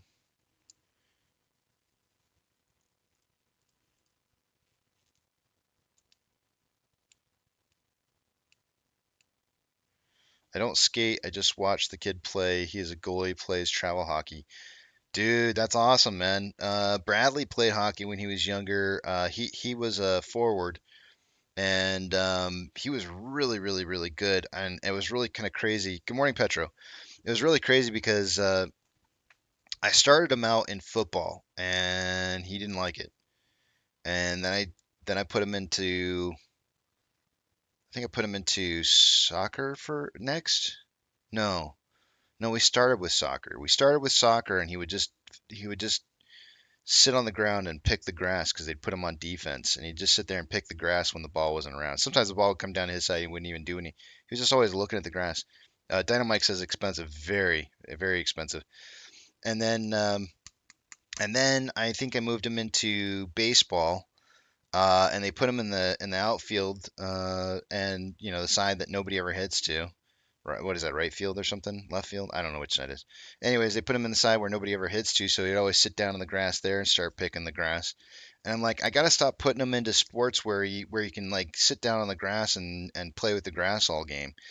And so I started thinking to myself, I was like, what sport could I possibly put him into where he can't play with the grass? And so it dawned on me, because I was living in Arizona at the time, and I didn't really even think to go cold sports or anything like that because it was, Arizona. And turns out Arizona's actually got a really big, and especially in Phoenix, has got a really big hockey program out there, and which I never would have thought, but they do. And so I was like, let's try that. Let's try hockey because he can't sit down and play with the grass. I said, worst case scenario, he'll be making snow cones, and we'll move on to the next sport, which I had no idea what I would do next. But so we put him into hockey, and that kid just skated everywhere, and was just he. It was like it turned on like a light bulb for sports for him. And so it was really kind of crazy to watch him go from this kid that had no interest in playing a sport to having full interest in actually being really good at scoring. So sometimes with kids, you never know what you're going to get. You got to just kind of you got to change it up until you find that thing that clicks with them. And sometimes it's never is a sport. Maybe you never do find a sport for them. Maybe it's music. Maybe it's something else. But um, you just got to keep trying things until something happens. It's like both my kids, both Hunter and Bradley, became drummers, and that stemmed from me not knowing what to get them for Christmas, and then was like, well, I always used to like uh, you know beating on things with drumsticks. I'm like, why not get them a pair of drumsticks and they can just hit the pillows or whatever. It's a good aggression relieving thing.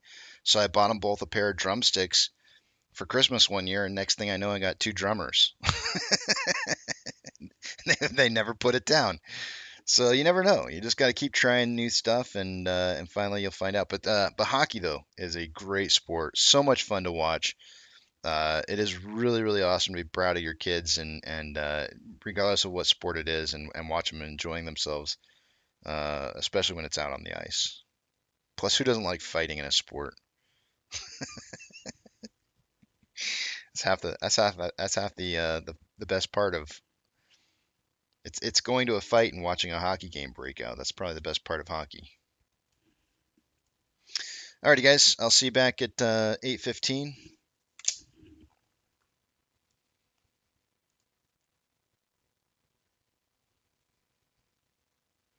All right, Doug, I will take that suggestion and put it into the Discord. I didn't know that was a suggestion earlier, or else I would have put it in there. If I can find it, there it is. I just put it in for you.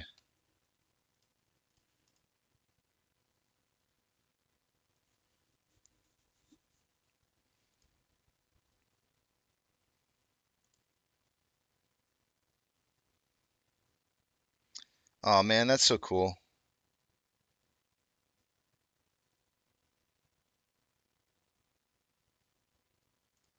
That's really cool, Mobzilla. I'm glad you had a good birthday yesterday. All right, I'm taking out off. I will see you guys back here 15 minutes before market open. Let me get this day started.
All right, I'm back, and I'm just kind of looking at the SPY right now and trying to figure out what I see for the futures on that.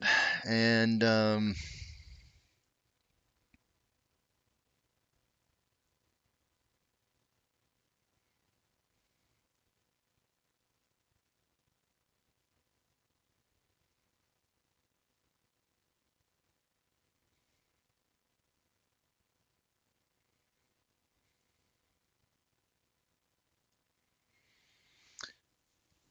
hmm,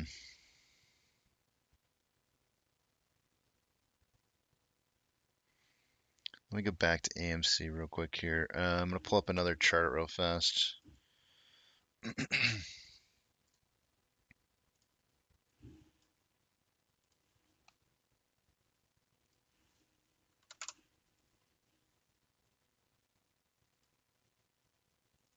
Ah, dang it! Crap, crap, crap, crap. Oh, I got the right one.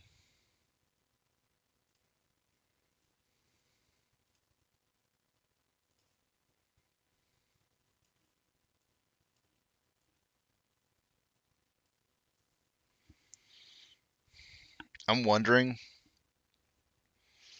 with this extending, broadening wedge and the breakout to the top side here, what I'm really kind of curious is whether or not this is actually going to move up to 460 on the SPY before having the reversal, or if the reversal is going to align with the secondary touching point on the descending broadening wedge. We are currently on like a wedge type pattern currently on the SPY that I think probably looks a little bit something along the lines of this.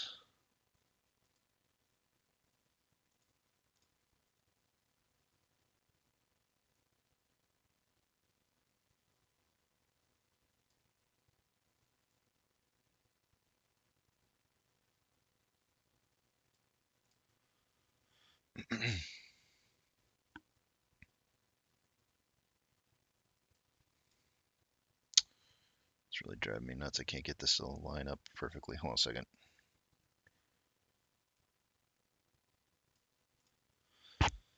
I think I would be really inclined to think that this is not going to break out of this wedge to the top side, and the reason that I would probably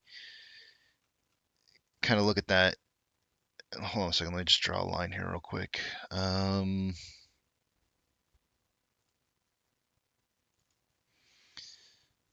This time frame,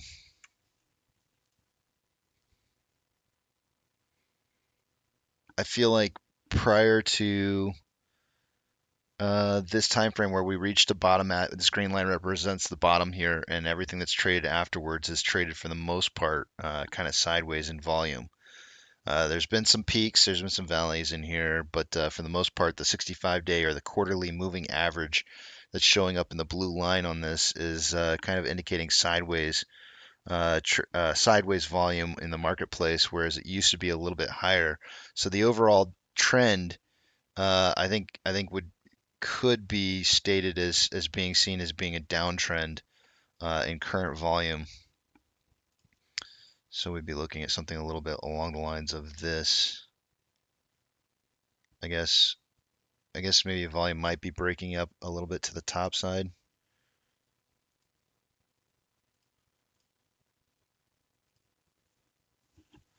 If volume suddenly starts spiking, if volume suddenly starts spiking and price drops at all, I would be looking for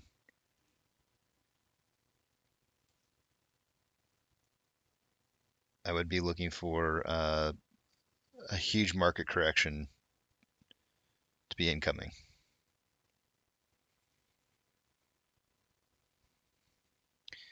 But starting right around the beginning or mid portion of March, volume definitely spiked up to the top side. So let's specifically take a look at just this reference in time right in here and see what happened to price in that time frame right in between there, because that's when volume really started to spike up, and so that might give us a clue or an indicator as to what was happening in the marketplace during that time frame. And it looks like there was a small increase in price during that time frame, which was basically the 10th of March to the 17th of March. That week had a little bit of a run up, and a continuation on that run up occurred, but on falling volume. So there was definitely something that occurred when volume started breaking out of that wedge. I see falling volume and rising price, which just is not bullish in my opinion.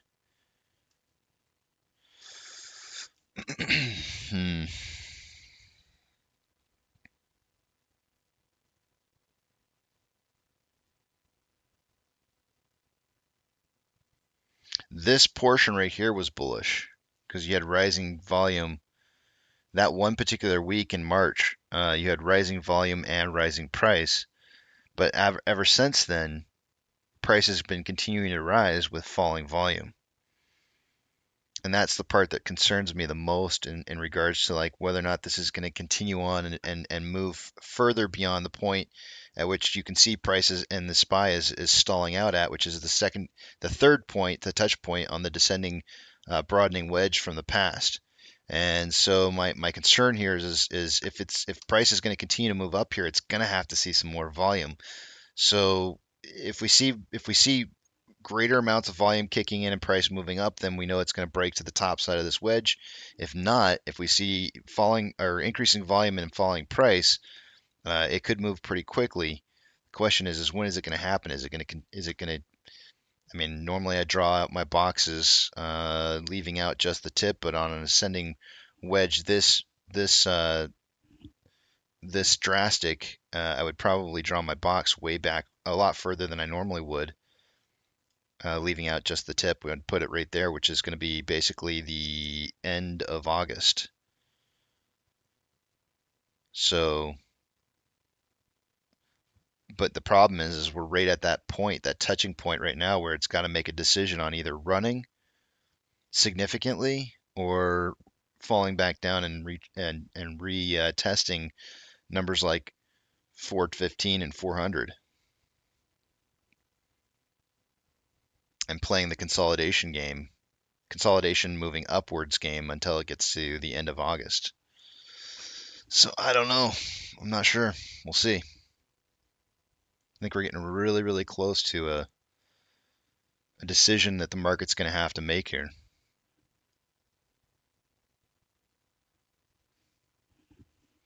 The broader market, that is. Scrolling back up here, I see not looking like the boom boom candle day just yet. AMC close at 467 and Ape close at 158, 625, 475 to 775. Have a wonderful vacation, my friend. Apex out. Apex, you take care of yourself too, sir. I'm writing you down in right now, 475 to 775. I got you down, sir. I think it's time to get this day started.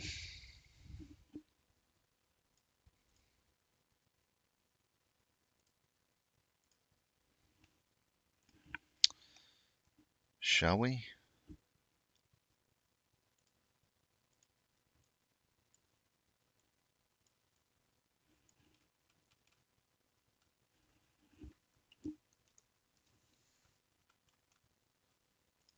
I'm going to stick with my numbers. 468 to 150 on AMC and 159 on Ape. See you guys on the other side of market open. Oh, one last thing too. For those musically inclined and know technically that this song is not in fuzz, I don't want to hear it. This is Hunter's song choice for the day. T-minus 90 seconds and counting. All systems are go. We're about 90 seconds from the launch of Space Shuttle Discovery. Go for launch, GC. Go. Guidance, go. Fido, go. Bravo, go. GC. Go. Max, go. Eagle, go. Eco, go. DeFeo, go. Payloads, go. Scan for the customer, go. DPS, we're go. Eco, go. Booster, go. Surgeon, go. PRS, go. Okay. And let's see, we'll wait on GNC. T-minus 60 seconds and counting. We are transferring to orbiter internal power at this time. Discovery is now running off its 3 onboard fuel cells. Coming up on a go for auto sequence start. MCO here, you're loud and clear, 5 bytes. Coming. Have you loud and clear as well, thanks, sir. Go for auto sequence start. And we have a go for auto sequence start. Discovery's onboard computers have primary control of all the vehicle's critical functions. T-minus 17 seconds and counting. 15, 12, 11, 10, 9, 8, 7, 6, start, 2, 1, booster ignition, and liftoff of the Space Shuttle Discovery, returning to the space station, paving the way for future missions beyond.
Solid rocket booster separation confirmed. Guidance now converging. Discovery's onboard computers commanding the main engine nozzles to swivel, aiming the shuttle for its precise target in space for main engine cutoff. Should have a good forward link now on S10. Okay, you sound good.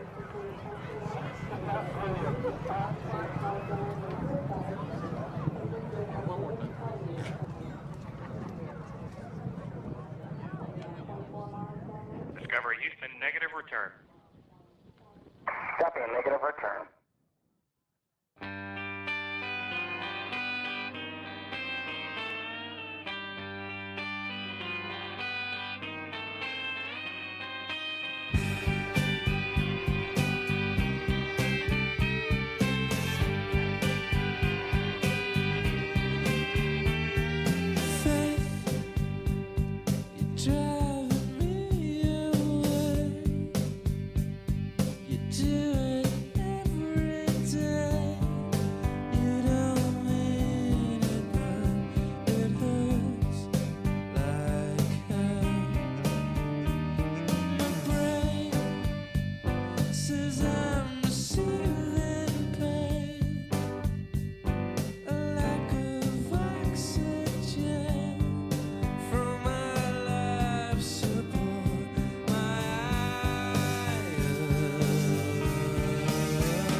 shoulder, puff out your chest and be a little bolder.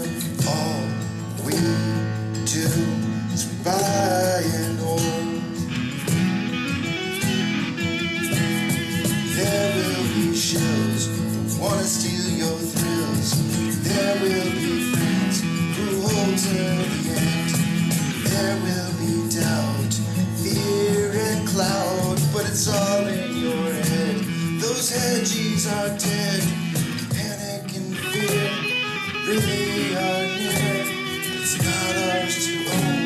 We have shown that all we do is buy and move. Oh, there will be chills that wanna steal your thrills. There will be friends who hold till the end, and there will be doubt, fear and cloud, but it's all in your head. Those hedgies are dead, so when the nights get colder, you're needing that shoulder. These apes got your back, we got each other. All we do is we buy and move.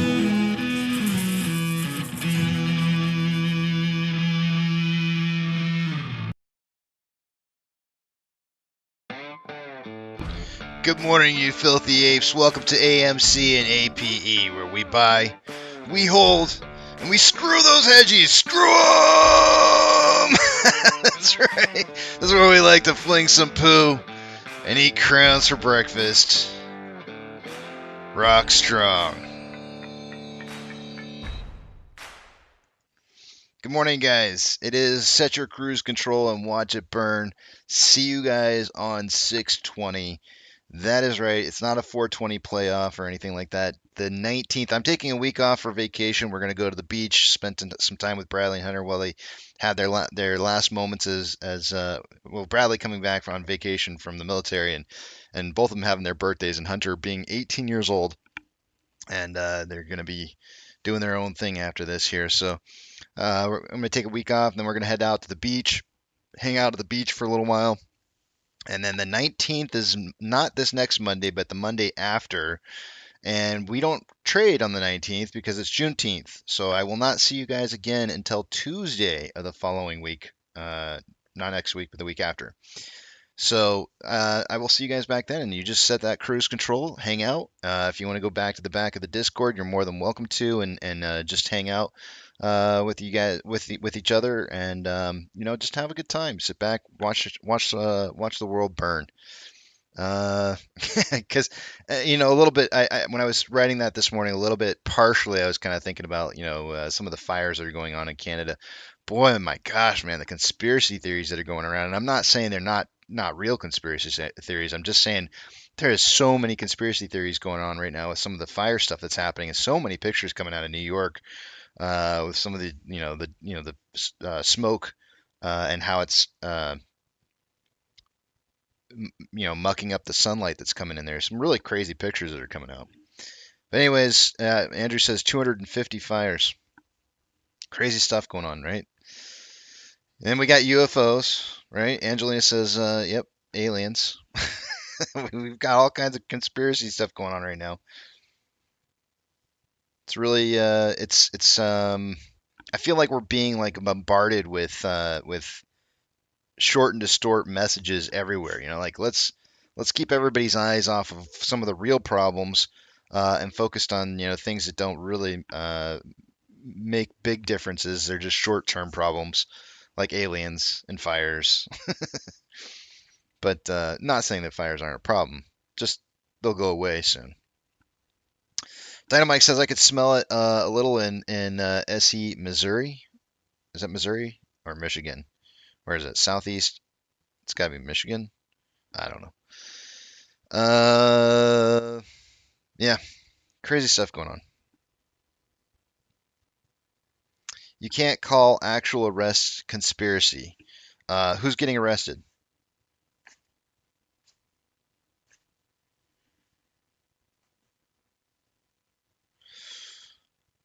Wag the dog, Casey. Yep. You're not wrong. Tom says, Casey, I got a good morning. Good morning to you, Tom. I got a call back from Fidelity, and they said the issue with the 2FA code has been resolved. I asked them what was the issue, and they just said it was fixed. There was actually a really good post out that I saw this morning. I was gonna flag you guys on it and show you. But there was somebody who posted it up. I want to say it was, I know it was on Reddit, but I think it was somebody posting on Fidelity's website about the two-factor authentication and how it's severely lacking compared to what it should be. And then it went through a very detailed list of things that need to be done in order to fix it. To which Fidelity responded and said that they were putting in a ticket to I guess, prioritize their message to be seen as a some kind of fix. But as it stands right now, this is twice now in the last month that they've had problems with 2FA. Pro Jeweler says, Casey, can you get the Big Tramp detail before you leave? Yucca left a mess in there. Sure, I'll get right on it. I'm taking it with me. I'm taking the Big Tramp with me. You guys aren't visiting the Big Tramp. You're visiting me. Yeah, I'll get it detailed. Oh, yeah, the Attorney General of Texas got arrested. Did he get arrested or I don't know. I'm not sure if he got arrested or not. I know he was. I don't recall if he was arrested or not. Maybe he was.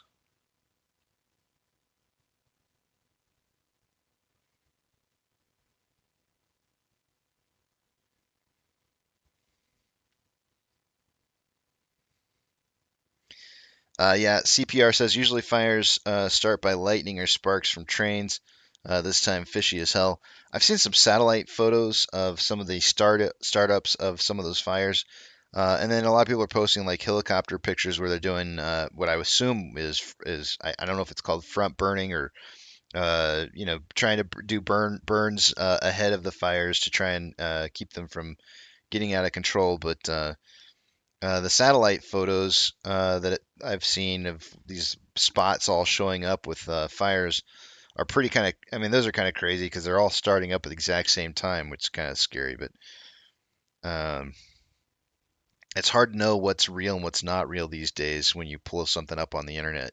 For example, I had several people send me a message yesterday about Gary Gensler supposedly being guilty or found guilty of shorting Bitcoin. Let me see here. Breaking news: Gary Gensler was charged or has been charged with market manipulation. Coinbase provides evidence of Gary Gensler placing over 2.5 million in BTC shorts just 48 hours ago, and that was posted by an account that has 90.7 thousand followers called Capo WSB Daily Crypto Trends. They're fighting the dirty fight right now. The dirty fight is misinformation and making it public. So I don't think this news story is correct. I don't think it's real. Um,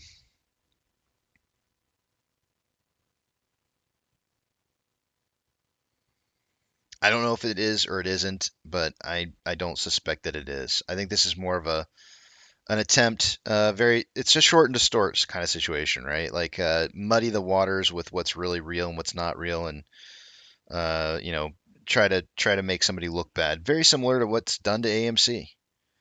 I swear to you guys, the media is used as a tool for pushing a narrative.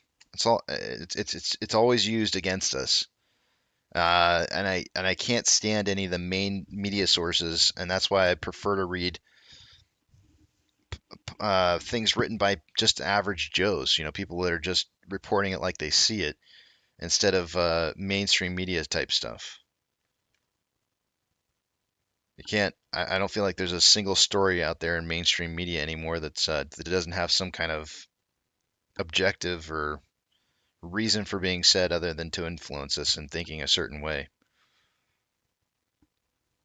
Stone, yes. Cold Steel underscore Bop is the correct Reddit profile. That is correct. Let me see if I got anything. Sometimes Reddit's really kind of weird. Sometimes it takes a little while to get to me, and I'm not sure exactly why that is. But as soon as I see a message from you,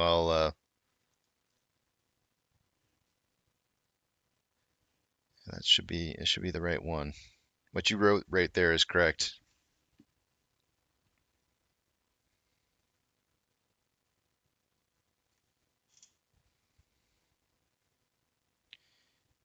Gary was asked in Congress if he owns ETH, and he didn't want to answer. He is not what he tries to appear.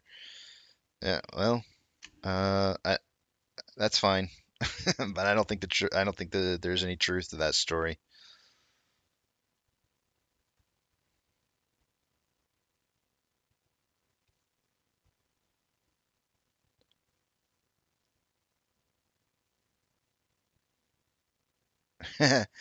Albert Amato says, breaking news, Al from Boston is actually from New Jersey.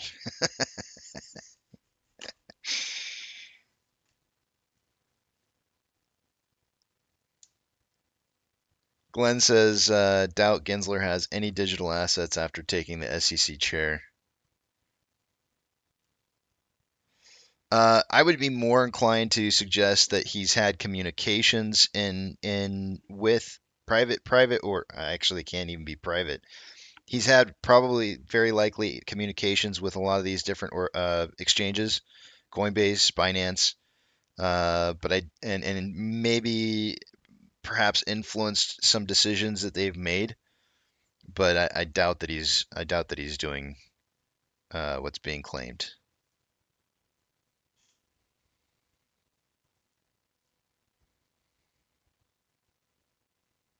Nobzilla says, Casey, I dropped off Al from Boston this morning in the dark with no TP. That's the best. Casey, good morning. Never got a postcard. See how it plays out. I didn't get a postcard for some of my accounts as well. I'm not worried about it. No breakfast this morning, Brian. Just had the coffee. I don't typically eat breakfast. I'm not a breakfast kind of person. I love breakfast, but I typically, if there's going to be a meal that I skip out on, it's going to be breakfast. Coffee suffices just enough. And I know I've gotten so many people from the past that have told me, like, oh, it's the best meal for you for the day. You got to have breakfast. It starts out your day. I've done this my entire life. Like breakfast has always been my least important meal of the day. And to be honest with you, when I eat a meal in the mornings, I feel more sluggish after the meal in the morning than I do if I don't. So it actually works out better for me this way. And I've had so many people tell me, how I should be.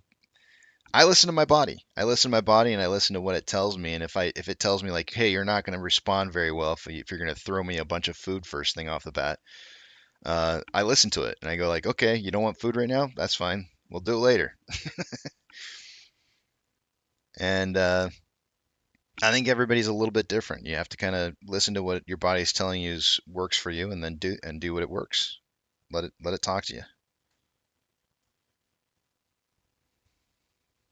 Yeah, see, Easter Beats, I'd be more inclined to have like an early lunch, 11 o'clock early lunch. And it doesn't have to be a big one.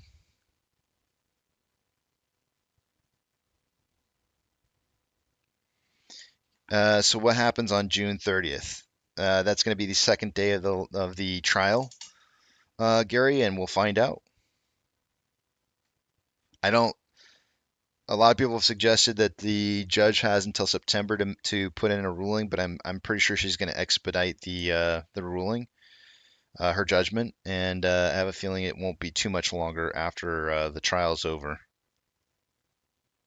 or the hearing. I guess I should probably call it a hearing and not necessarily a trial. It's a hearing.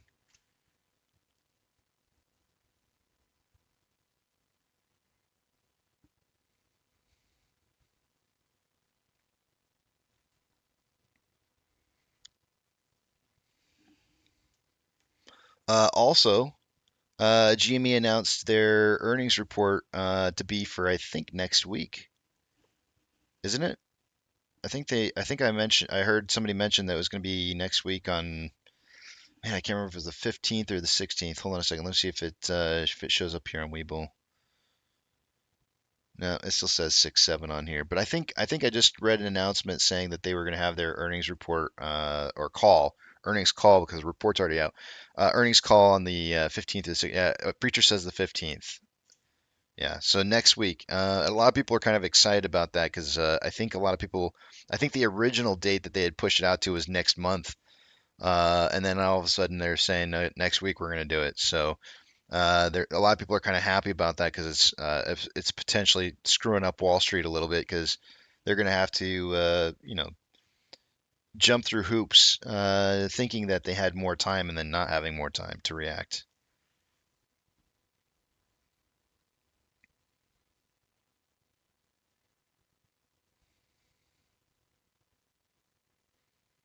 Meredith said it's during market hours too. I'm not going to be here.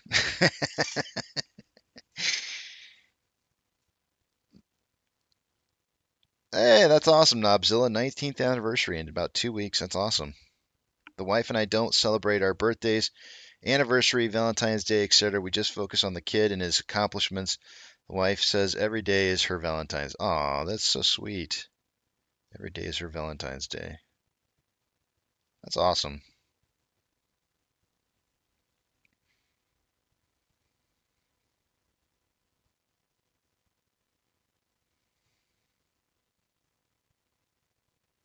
Hey, thanks, Meredith. I appreciate it. My wife, my wife absolutely loves to go to the beach at least once a year, preferably more than once, but she loves going to the beach at least once a year. And so I've got to make time to make sure that I get out there. I missed the beach with her. Was it 2 times, hon? I've missed it. Oh, I think she went upstairs to sleep. Um, I think when my dad passed away, we had already set up a beach trip out to, but we didn't know he wasn't dying yet. He wasn't dying yet. He was just went into the hospital. But we'd already set up a beach trip or something like that, and so she, I think that's what that was. No, I can't remember. That wasn't one of the times. There was another one. Hmm, I don't remember what it was. Anyways, there were two times that I missed the beach trip, and one of them was for one reason. I can't remember. I found it had something to do with my dad passing away, but maybe not. And then the other time was, uh, and I told her, I was like, you go down to the beach. My dad's just going to the hospital. It's nothing serious. And then next thing I know, I was getting an emergency flight out there, because it was way worse than that. And it was just like we'd already made our plans. And it was just like, don't come out here. It's not, it's not. You don't need to be here for this. And I took my Bradley and Hunter with me because that's their grandpa, and we went out there. But I missed two summer beach trips with her, and I always regret it because it's her one thing that she really looks forward to every year. So I got to make sure I do this with her.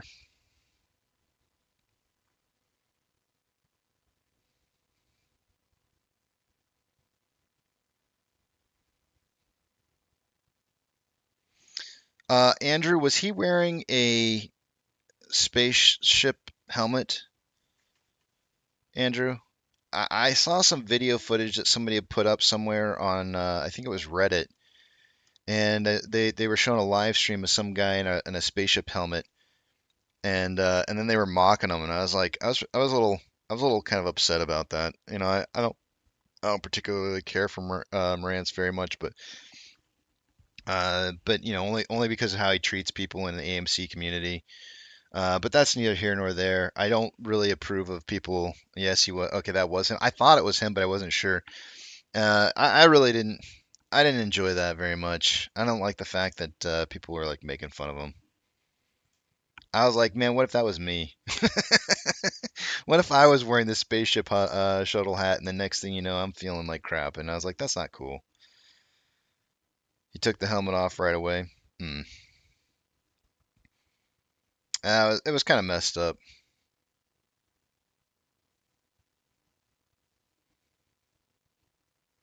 I'm not gonna laugh at his expense. I quite frankly really despise the market and what they've done to AMC and GME shareholders, and I find it very difficult to laugh at anybody who's getting screwed over in the market. So I don't really care who they are, whether they're somebody who talks crap about me or not. I still see it as, in general, I see it as people getting screwed over, and I don't like that.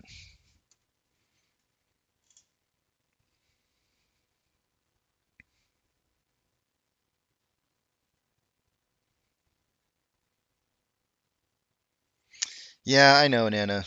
I know he is, but I always, I guess I was raised in a family where my mom always used to tell me, uh, she always told me life isn't fair, and if you don't have anything nice to say, don't say anything at all. Those are like some of her like biggest sayings she always used to say to me. So I just don't, I'm not really into the whole like, I don't care if he trashes on us or not. I really don't. It doesn't bother me. If he wants to say what he wants to say, that's fine. I'm not going to trash on him back. It's not worth it. It's not worth my time.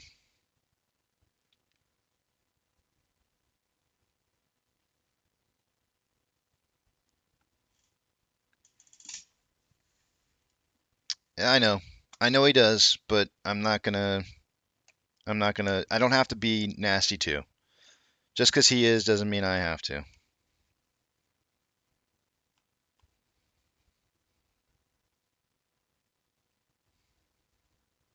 That's right. Turtle says don't stoop to his level. Yeah, that's how I feel. I'm not gonna go there. But I was wondering if that was him because I didn't know if that was him or not. And I was watching. I obviously haven't seen enough of his videos to know. And so I was kind of curious if that's who it was. And so I was reading through the comments to see if somebody was going to finally mention who it was, and nobody was putting a name in there.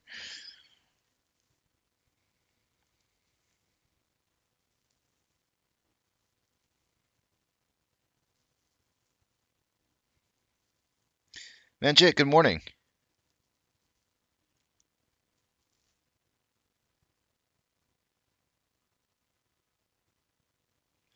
Uh, and one of the other things too is, and I've said this for a long, long time, is the options play on any meme stock right now is really just terrible ideas. It's not there's not really money to be made there. There's money to be lost there, and so every time I see people talking about option contracts that they've got to open up on any meme stock really, and I hate the fact that we're all called meme stocks, but whenever I see people talking about that, it just bothers me. It's like, well, I mean, it's your money. If it's your choice, and if that's how you want to spend it, that's fine, I guess. But you're certainly not helping out the right people.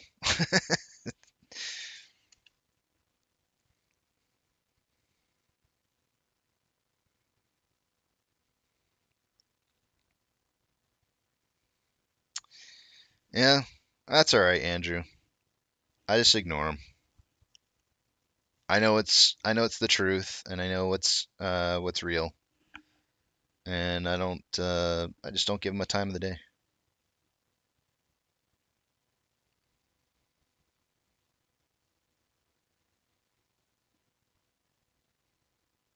Andrew says, any plans to see Transformers? It's so good. Hold on a second.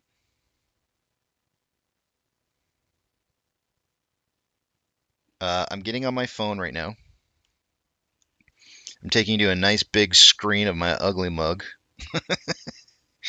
and I'm pulling up on my phone. That's not the right one. My AMC on my app, and you guys can see. Let me make sure there's no information on this phone here that's going to show anything that I shouldn't show. Yeah, it looks good. Okay. This is my phone right here for. Let's come on, focus. Can you see that? I don't know if you can see that or not. Transformers: Rise of the Beast, January 9th, 2023. I see it tomorrow night. We are gonna go see it tomorrow night, and then I've already got Indiana. I don't know if you noticed the next one down there was Indiana Jones. I can't. It's so hard to get this thing to focus close up. There we go. There you go. You can see that much better there. Indiana Jones and the Dial of Destiny. And I did not see the Little Mermaid. I just want to let you know. Look at this. I bought tickets for somebody else. Oops, it didn't do. It didn't work. Why is it skipping around like that? Well, right below Little Mermaid is, and I can't. It's difficult for me to get this. I went to see Fast X. Come on, focus. I went to see Fast X while the other kids went to go see. Come on, I can't get it to focus. Focus.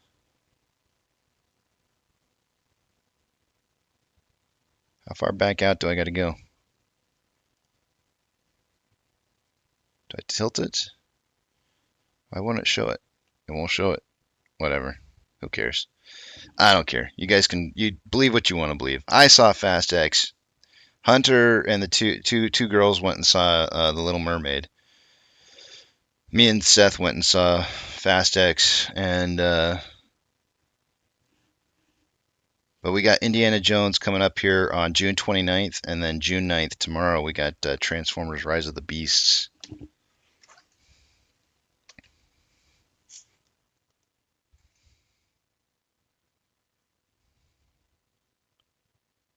Wait, oh shit, that's today.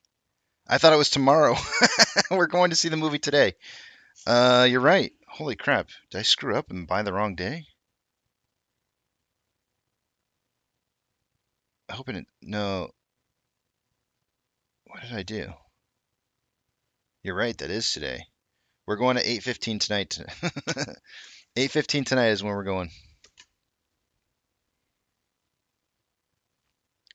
Yes, Dr. Zeno, I will remember. I didn't. The kids liked The Little Mermaid. They said there was one part in it that was cringe. They said the part where she uses the fork to comb her hair, she doesn't really use it to comb. She uses it to like spaghetti twirl it. And they said that it was really awkward.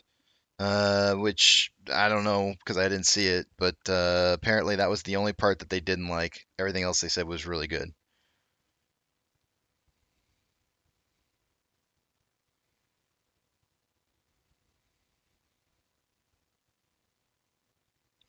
Uh, Brian, I can't answer that, buddy. Uh, yeah, unfortunately, I wish I could help you out, but I can't. I can't give you any advice, unfortunately. Tammy says, Casey, you had me scrambling to check what day it is. I know. I guess I'm losing track of time here. It's the 9th. It's the day after my son's birthday.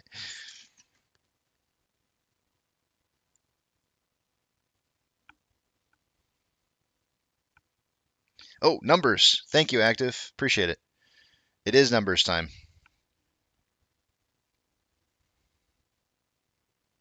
Why did I have such a hard time getting that to pop up on there? I have no idea why that my video didn't work on that. All right, let's take you guys over to the other page here and see what we got going on for the day today here.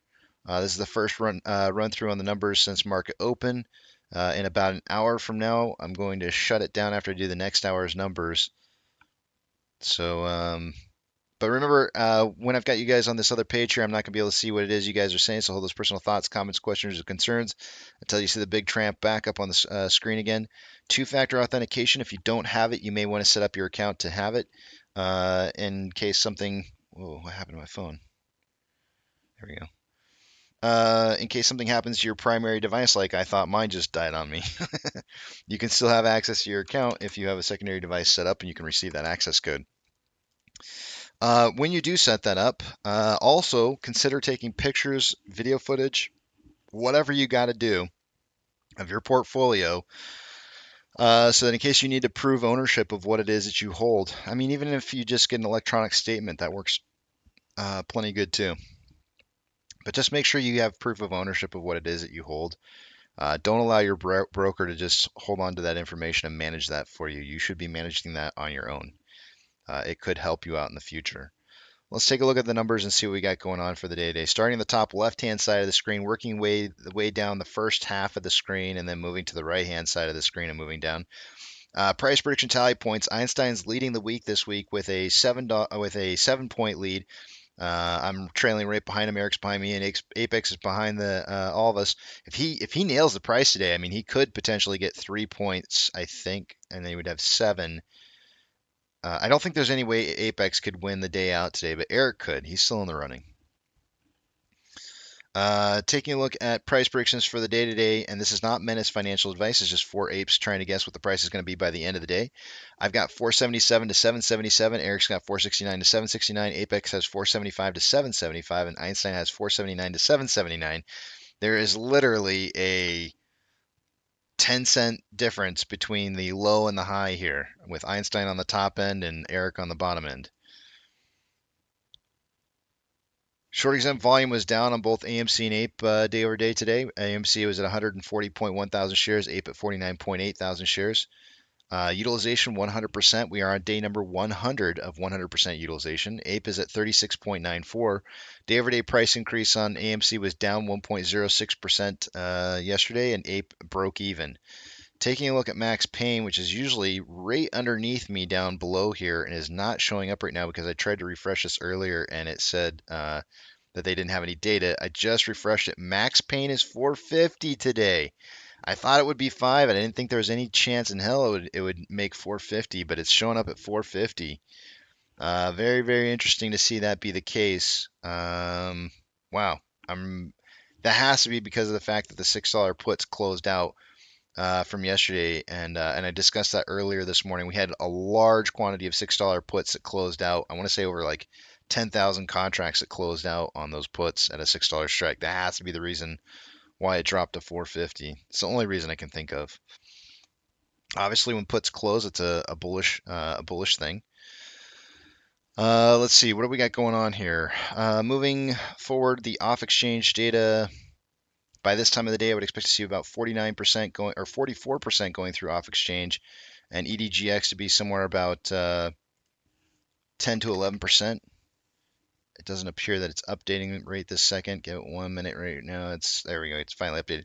55.33% going through off exchange for AMC, 7.46 for EDGX. For a grand total 62.79. That's about 8.79% higher than I would expect it to be. CHX volume is only 0.04 with a 30-day average of 3.59, but we've had 3 days in a row where we've been over 500,000 shares going through that exchange, and that is usually a delivery of shares. On Ape, off exchange numbers today are much, much different than yesterday. 38.54% going through off exchanges, and EDGX is at 5.09. The total on that's 43.63% of our volume going through those exchanges. That is about 10.37% less than it should be by this time of the day. A lot of the extra additional volume is going to the LTSE, long-term stock exchange, and the NYSE, New York Stock Exchange. The 30-day average on the NYSE is 18.35, and today it's at 22.23. LTSE is normally about 0.5%, and it's at 12.44. A lot of long-term holders, it looks like, in new volume for AMC on Ape. Hey, Brian, I think you were asking. The big boys are going long on Ape. CHX is at 0.06. Oh, wait. CHX on Ape is 0. GME CHX's volume for the day so far is at 0.06 with a 30-day average of 0.16. Nothing unusual going on there. Ortex.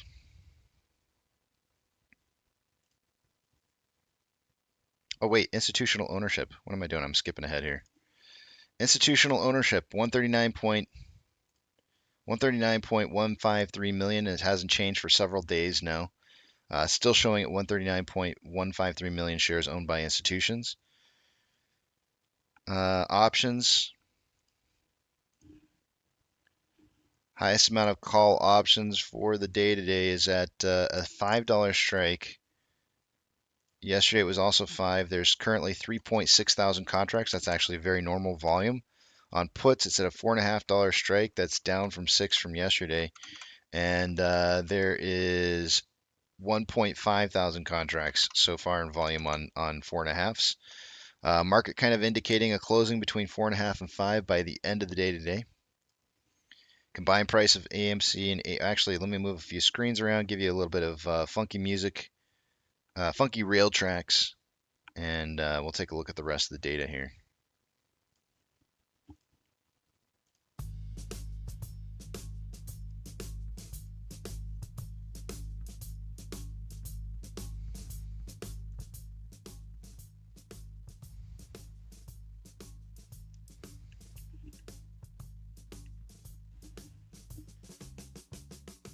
Let me move a couple screens around and we'll take a look at the rest of the data.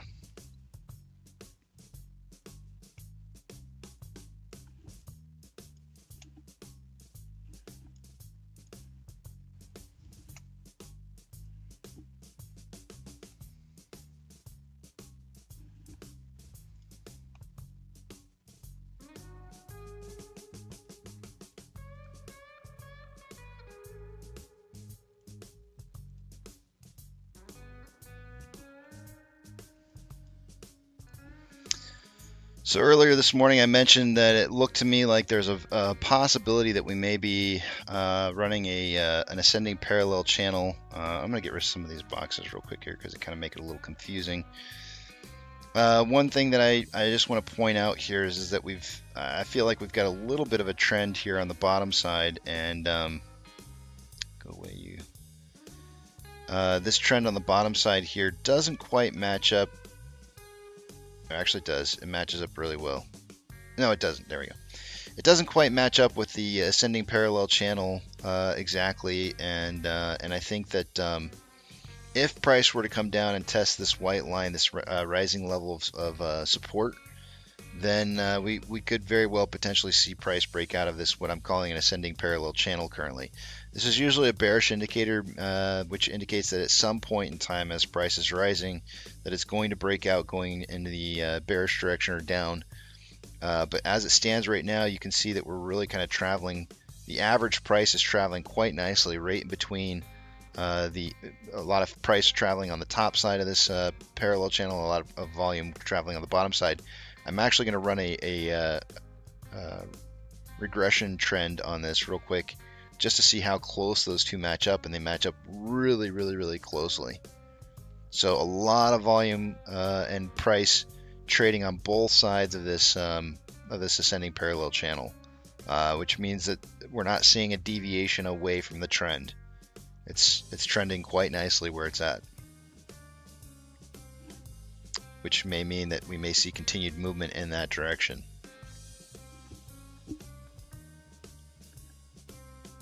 Taking a look at Vortex so far for the day today. Gotta move my coffee mug.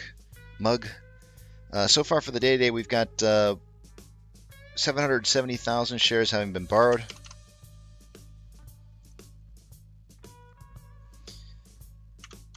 That's going to cause the estimated short-term interest of the free float to rise to 21.91%. Cost to borrow ends at 50.13, average is 85.33, and max is 310.97. Utilization still at 100%. This is day number 100 of 100% utilization. Day over day, the on loan amount increased by 301,000 shares.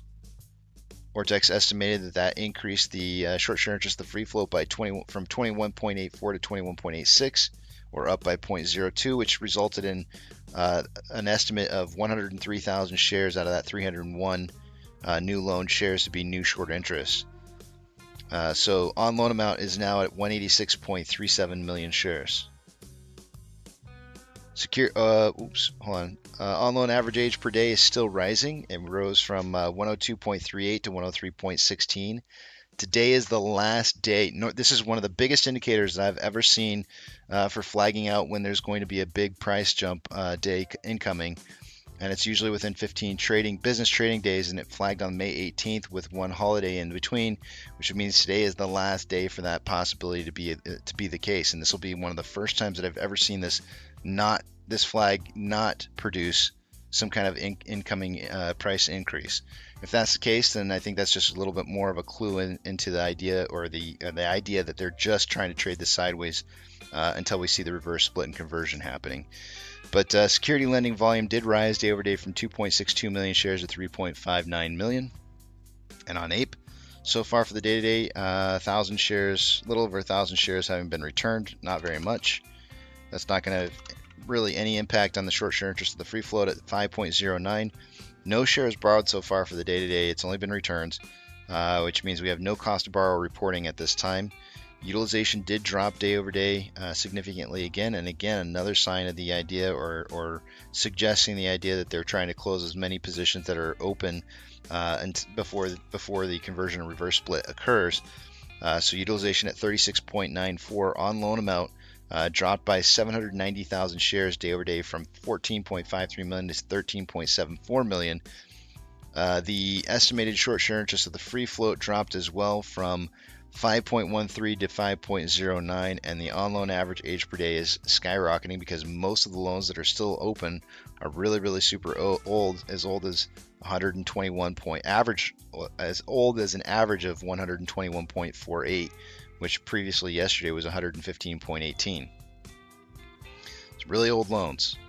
We've got security lending volume rising slightly day over day from 347,000 shares to 928,000. Orders by Fidelity customers, AMC, Ape, and GME are the only three that I'm looking for on this list. GME's towards the bottom, second to last, which means it's like the 29th spot. Has a 67.61% buy to 32.39% sell ratio, which is a good buy-sell ratio. Nothing wrong with that. I like 60-40 or better, and it's almost 10% higher. Looking good.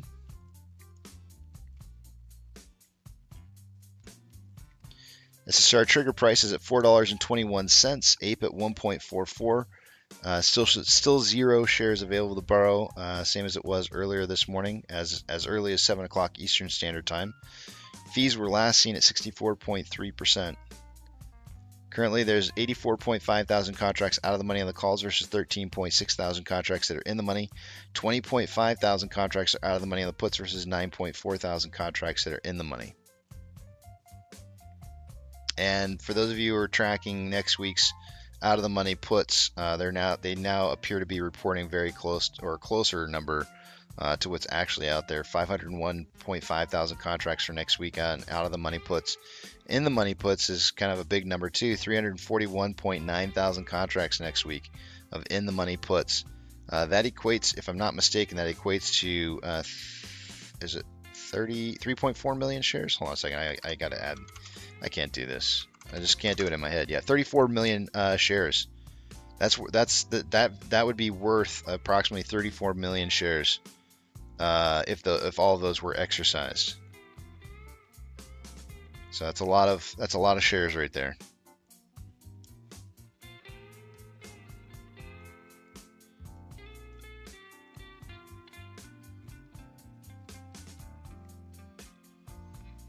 NASDAQ is up 1.08, Dow Jones is up 0.31, and the S&P 500 is up 0.62. We currently have 3,119 decliners to 3,043 advancers. The market is more declining than advancing, even though we have really green numbers on the markets. So it may be specific sectors that are actually doing really well, which we can take a look at here in a little bit and see which ones those might be. Let's take a look at banks, though, first. Big moving banks this morning. We've got FRC up 5.86. Coinbase is up 3.95. And everything else is pretty low. Ethereum Classic is currently up 0.86. The US dollar is up 0.07. Oil is down 0.48. Mortgage-backed securities are down anywhere from 0.19 to 0.26, and the SPY is up 0.62.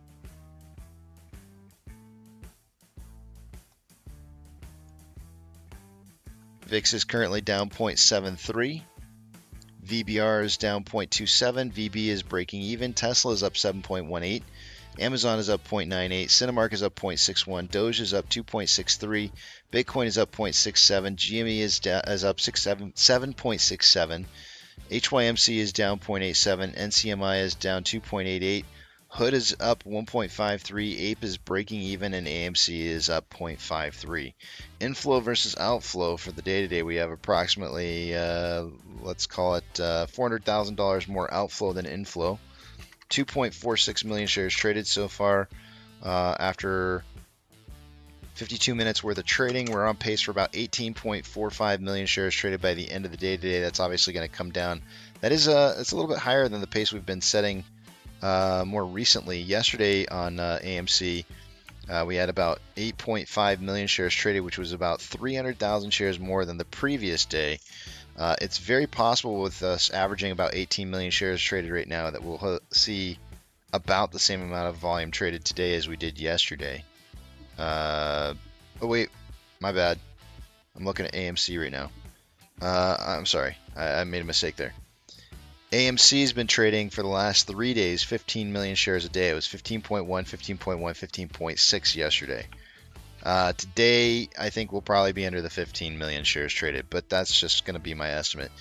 We had super low pre-market volume, and I lowered my prediction from 10 to 30 million down to 5 to 25 million shares traded for the day. So, but I do think that we'll probably be seeing somewhere around like 9 million shares, maybe 12 tops on volume traded for the day today on AMC.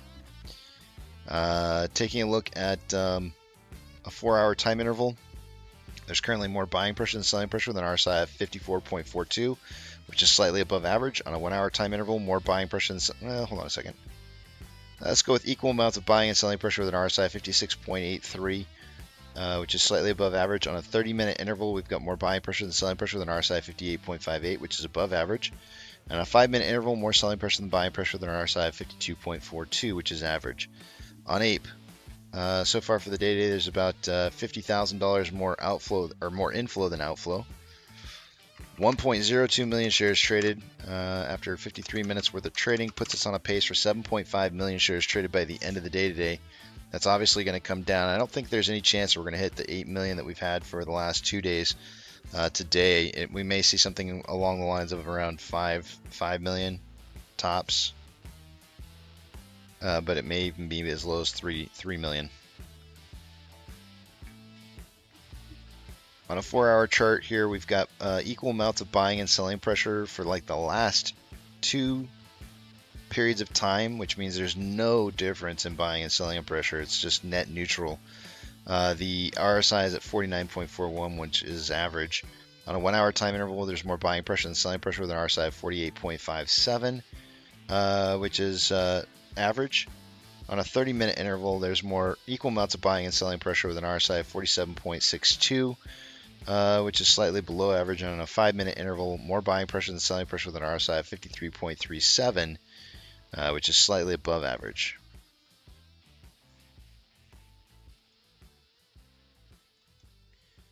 Ichimoto Cloud for Ape.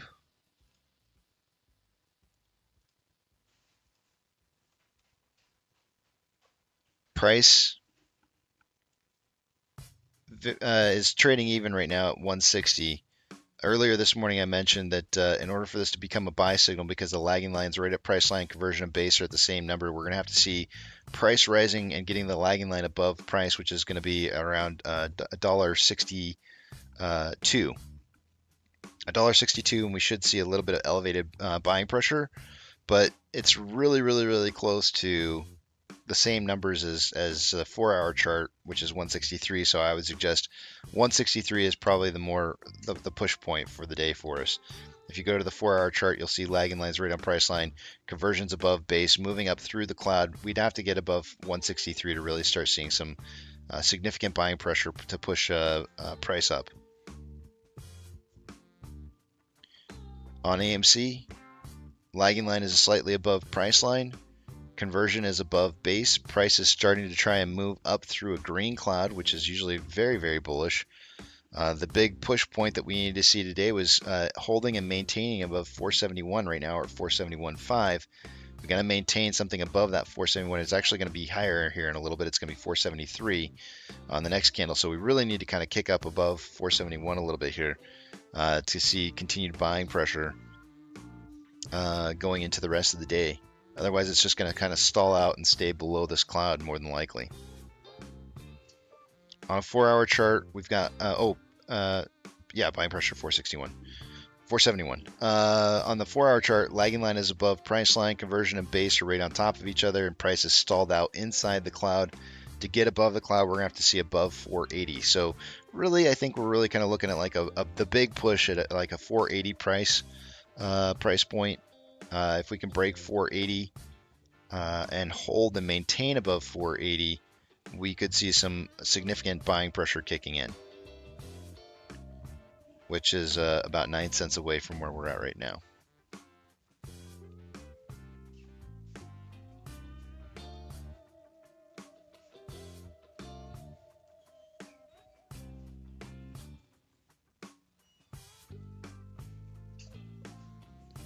And let's see here. Let me get the screens back up.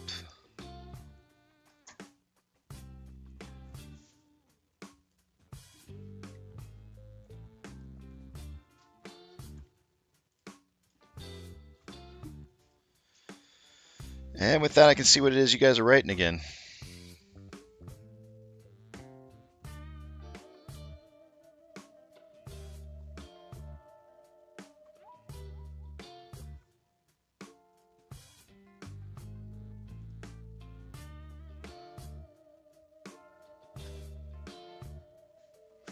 Albert, just to let you know, and I think Nana probably already put it in here, but just to let you know, Albert, I'm not sure why she got rid of the first one, but the second one, we don't talk about other stocks here unless it's AMC, Ape, or GME related, or something related to the market that would affect AMC, Ape, or GME. So just let you know why your message got redacted.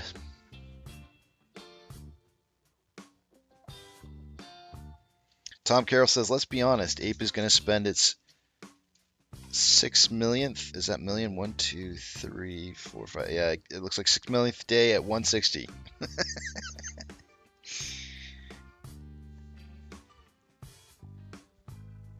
Casey, have you looked into Citadel losses for the year? Oh, son of a gun, Derek. You know what? I forgot.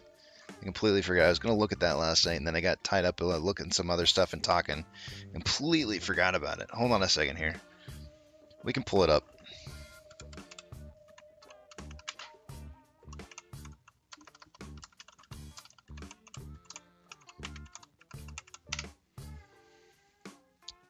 Let's do it. We'll pull it up and see what the numbers look like.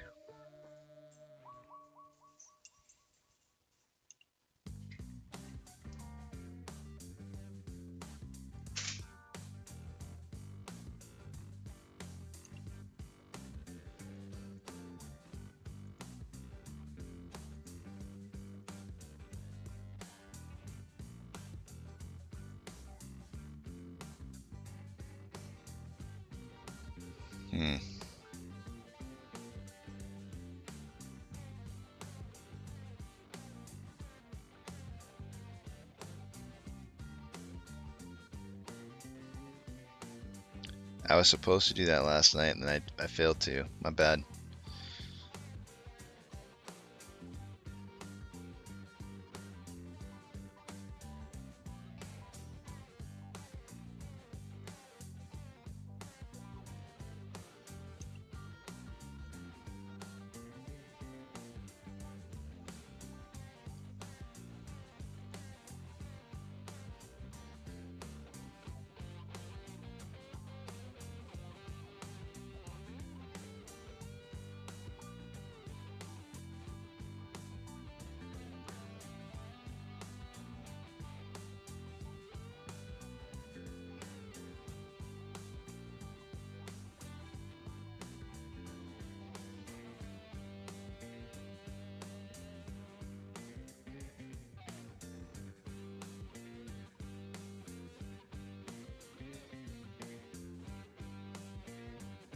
Dang, they got a lot of 13 GAs.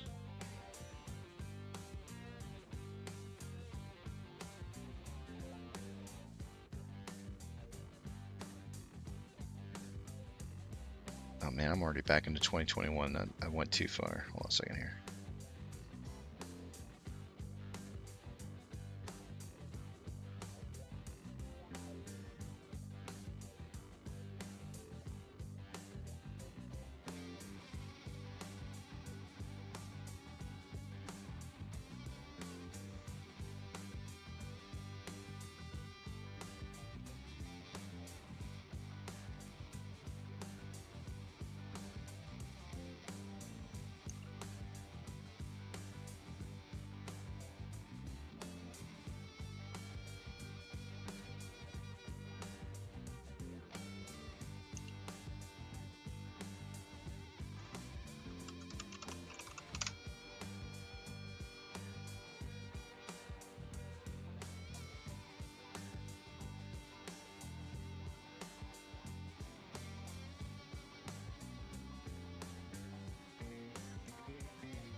I don't know why this is so difficult. I'm finding, probably looking on the wrong one.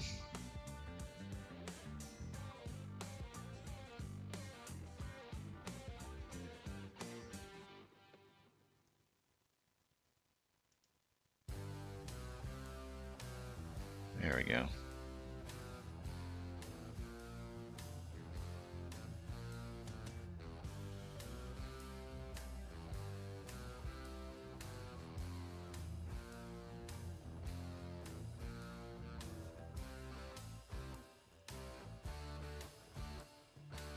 Leads me back to the same place. Well, bother.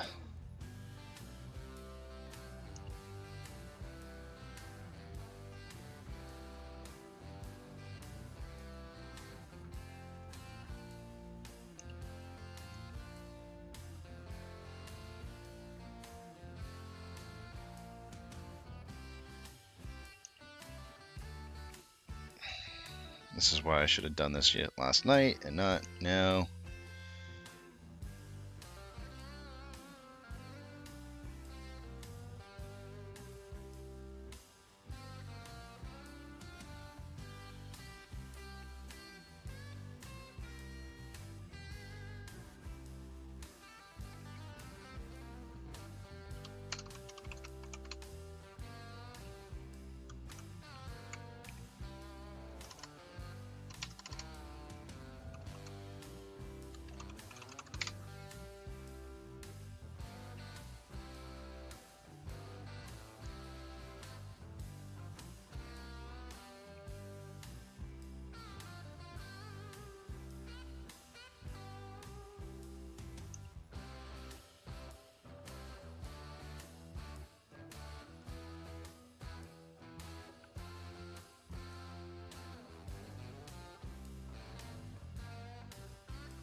I don't know why these are so hard to find.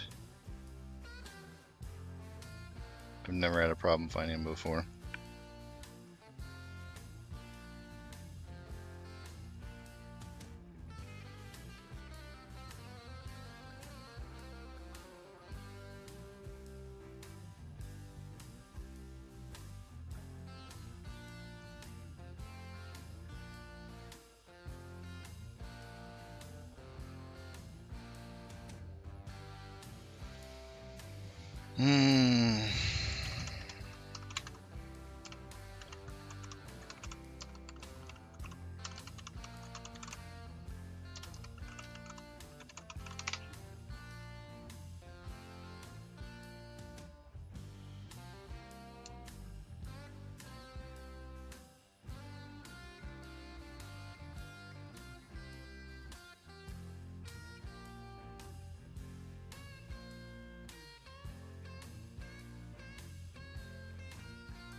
You would think you would be able to find it on like Edgar, but I can't even. Hold on a second here.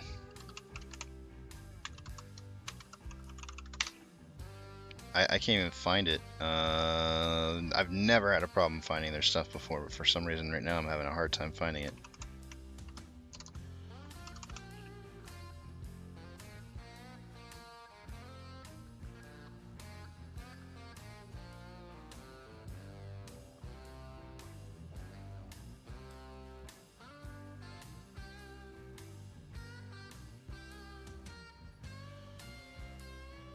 That's not it.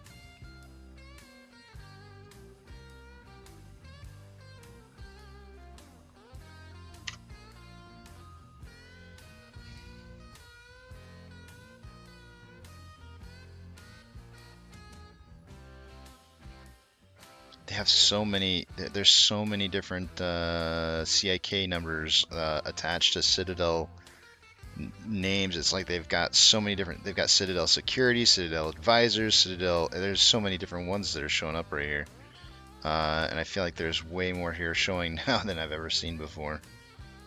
Guess I just start going through these and figuring out which one's which.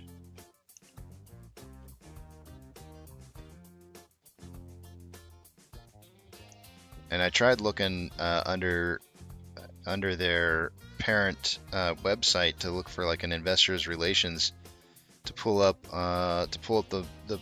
their investor relations homepage, and I can't find that either.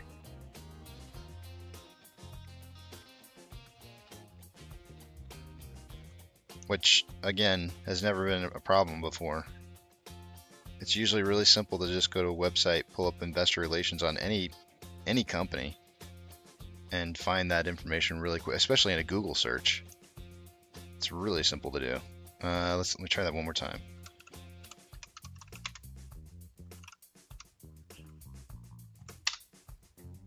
Actually, let me try that one more. Let me try that.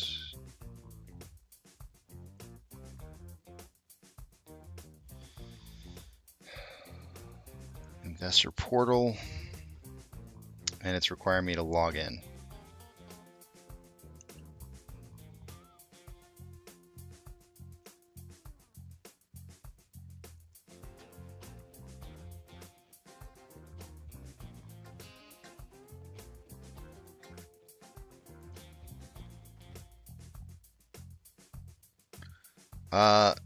Just out of curiosity, since you're asking about this, is this because you also had problems looking into this as well? Just out of curiosity, because I've never had this problem before. I've never had a hard time finding their information. Let me try this a different way. Let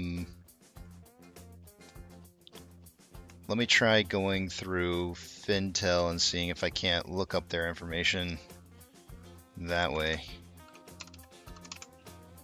Citadel Advisors. It should be Advisors LLC. That should be it. Search. We'll do this one and SEC filings. This data looks correct.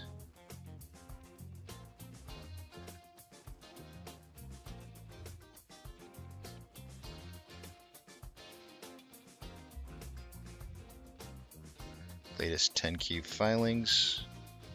Holy crap, it's killing my computer. Every time I've had this problem so many times because the quantity of filings that they have that are on their systems. Every time I try to run that Fintel, and every time I try to run Citadel Fintel, I get loading errors. So I'm trying to pull it up right now, and I'm getting loading errors. So it's working on it, but I don't know if it's actually going to go through. It froze up on. Okay, here we go. It finally went through. I don't care about that. I want this information. Latest 10Q.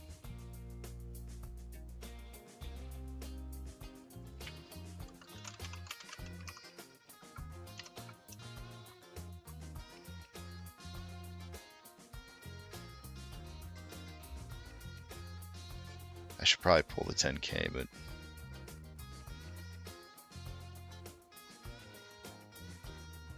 I don't know if they've done their quarterly or not yet. I haven't looked to see. Let's see here. Why is this not popping up?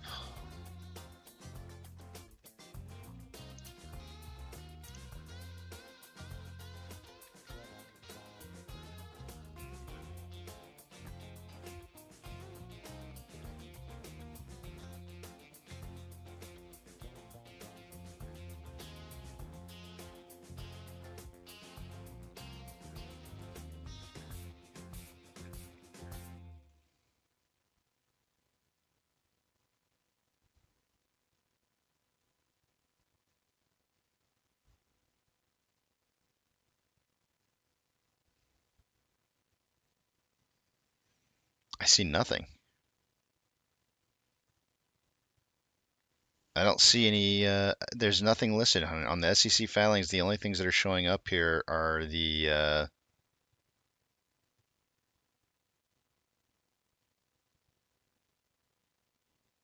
every single one of these says 13 Gs.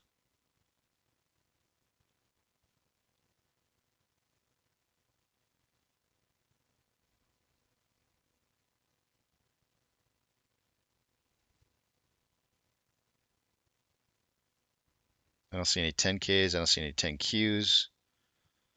And I'm going back down their list here, and I don't see anything listed. It goes back to February of 2023. We go to the next page. I don't see any 10Ks or 10Qs listed at all. and it goes, and that's back to February of this year. That's interesting. Have you tried looking this up already? Who was it that was asking for this? Was it Doug? I can't remember.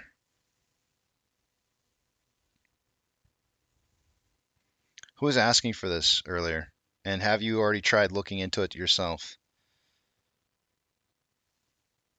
I'm wondering if that's why you're asking about it, because you tried looking into it yourself and couldn't find the documents either. I don't know if they've had their 10, if they've, let me see if I can find out when their quarterly report comes out at. I mean, they should have already had a Q1 already. Citadel 2023 Q1 earnings.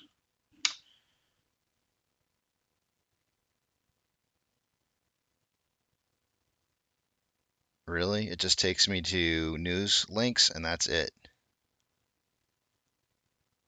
Filings.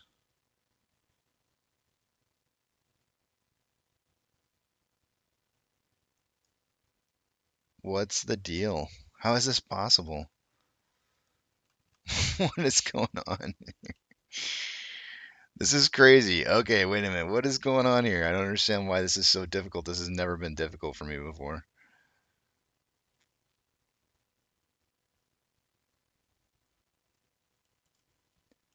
Who asked me to do this?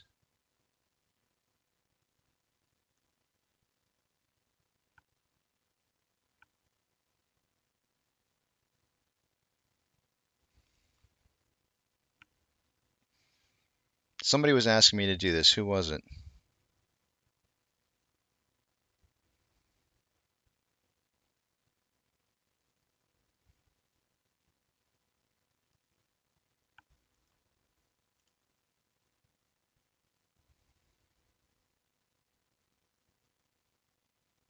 Did they literally drop in, ask me to do it, and then left? What the hell? That's some messed up shit.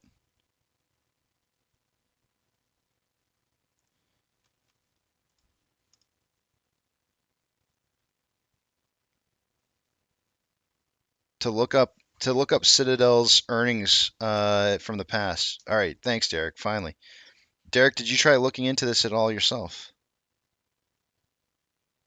Arthur, I can go back to the back of the big tramp, but I want to be leaving here after this next reading on the numbers, so I kind of figured I wasn't going to do it today. So Derek, did you try looking into this yourself? Because I can't even find their earnings reports. Hold on a second here. It should be Citadel Advisors LLC. Let me think of another way to try and search this.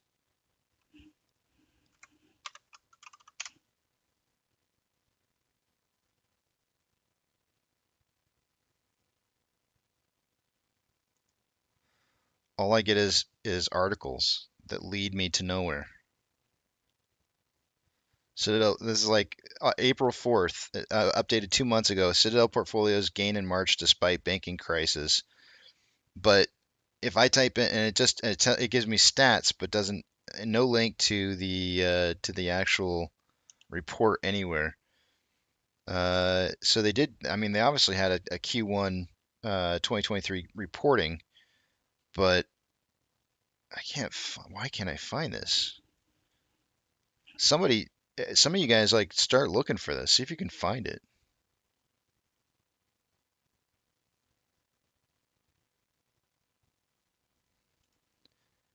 It shouldn't be legal for them to not be able to make that a public statement. So I don't know why these would be hidden, but if you say for example, if you go to like Edgar, uh, if you pull up Edgar for company filings and you pull up and you just type in like Citadel Advisors LLC, for example, it'll take you to their filings, and I see a bunch of 13Gs, a 13F HR quarterly report filed by Institutional Manager Holdings. If you go to that filing, if you open up the 13F HR that was listed on 5/15 of 2023, it takes you to a link of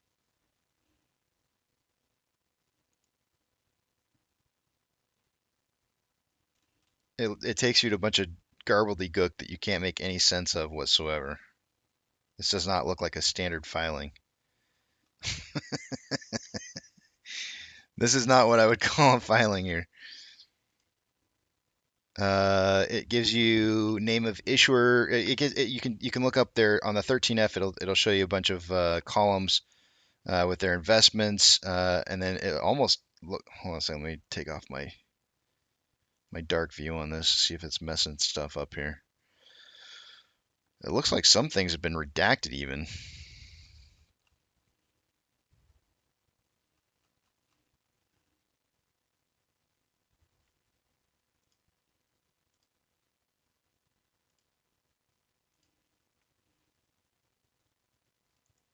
But I don't see any 10Ks or 10Qs listed on the filings. Maybe I'm not doing something right here. What am I not doing right?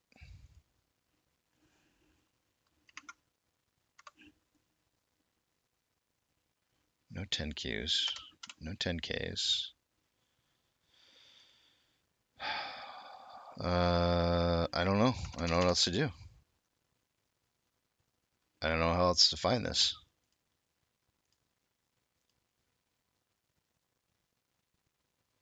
You're waiting in the big tramp for me? All right, I'll go back there.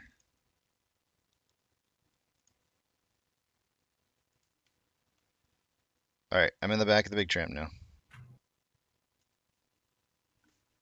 Oh, there you are. Hello. Good morning, sir. Good morning. Buenas tardes, Yeah. mis amigo.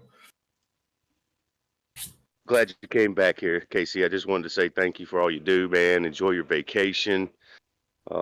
I'll do my best to hold down the fort for you, except for Yucca and Foo, man. Those guys are uncontrollable.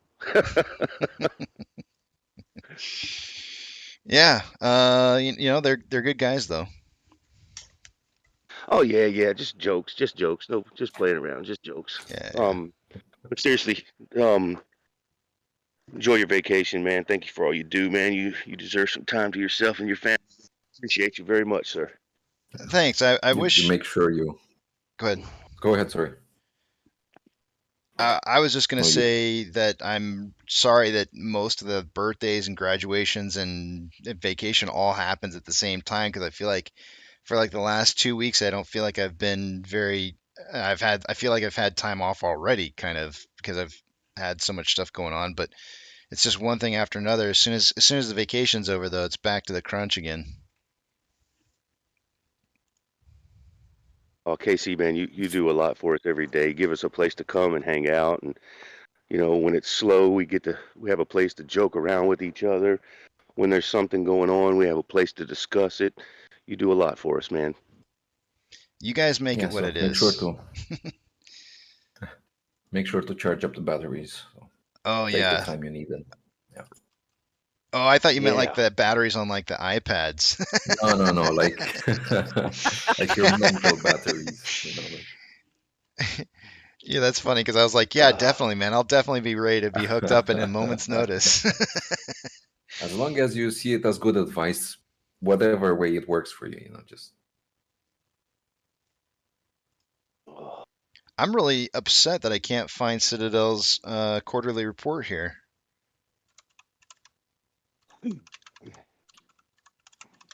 I was late to the show. What got you looking for that, sir? Well, Derek was asked me. me yesterday to put together like how much they made over this last quarter, or what kind of differences there might have been in their holdings or their positions that they have, and that's a really easy lookup that I've put together before in the past. And I'm not I can't find their quarterly reports. Yeah, Casey, that was me. I asked you yesterday too. Did you, Derek. Derek, have you tried looking into this? Yep. And did you stumble into this as well, or what was your findings? Came across the same thing. You couldn't find them. Nope. What the F? And I remember we was talking about it. Like you brought it up first of the year. Like they did have losses, like on their balance, their assets versus, I think, what was it? Their assets versus their non-assets or something. but I was going through it trying to find, and it kept doing the same thing it's doing to you right now. So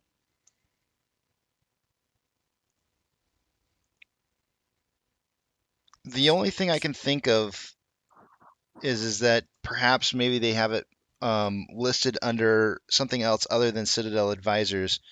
They used to go by Citadel Securities, but that was I mean, that was a while back that they went to Citadel. I'm pretty sure they went to Citadel Advisors. Let me try Citadel Securities. Maybe I'm just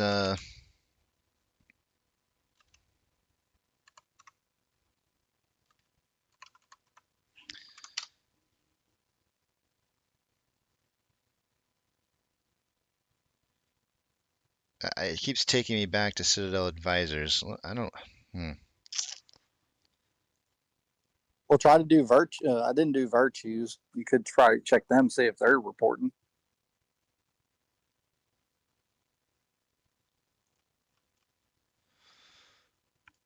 Okay.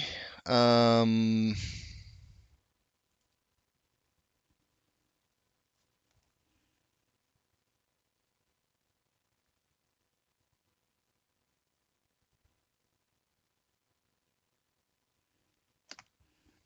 I don't think I've ever pulled theirs before, but let's try it. Yeah, you haven't. Did you try?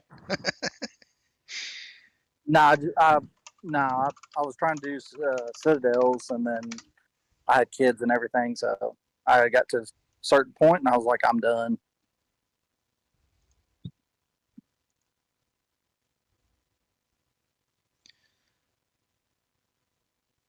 I think the most concerning thing is that when I pull these up, like if I do just like a quick Google search for Virtue quarterly earnings report 2023, the very first thing that pops up are just all news references on what their reportings were without actually linking. Like normally when you would pull up, for example, here let me give you an example of what it is I'm talking about.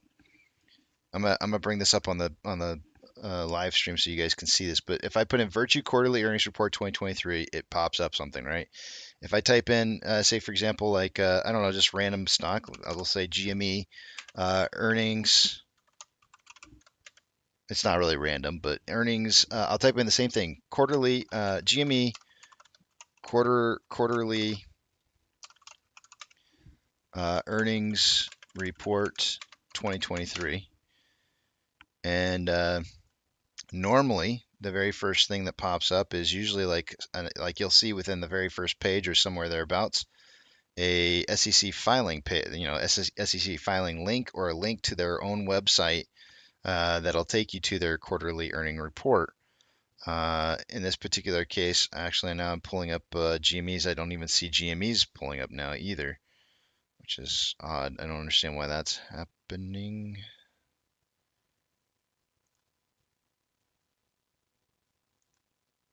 Oh, here we go.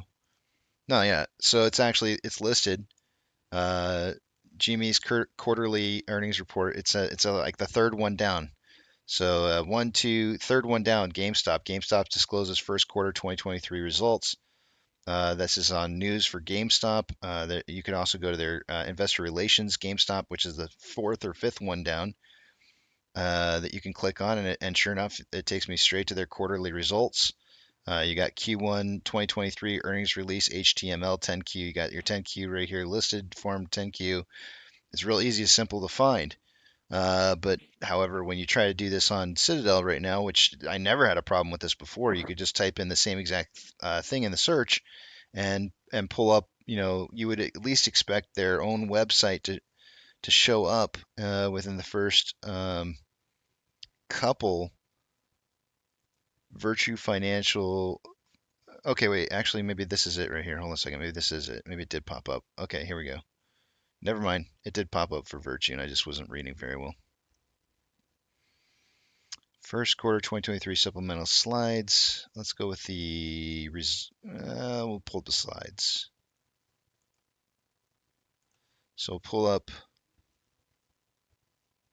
Virtue's slides, we'll take a look. We'll scroll down and look for perhaps the assets not yet purchased.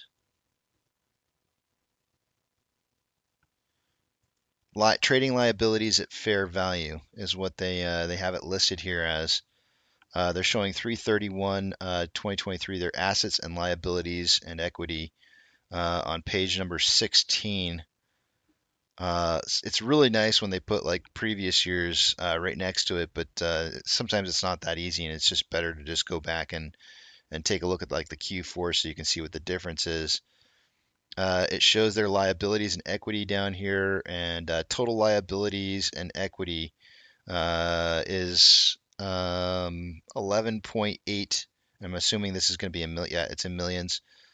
So we're looking at 11.8 billion in total liabilities and equity. Their total assets happens to match their total liabilities, so they're net balanced even. Assets and liabilities are equally matching. So then what we'll do is we'll pull up their Q4 data and find that same slide and compare and see if those assets or liabilities increased or decreased over time.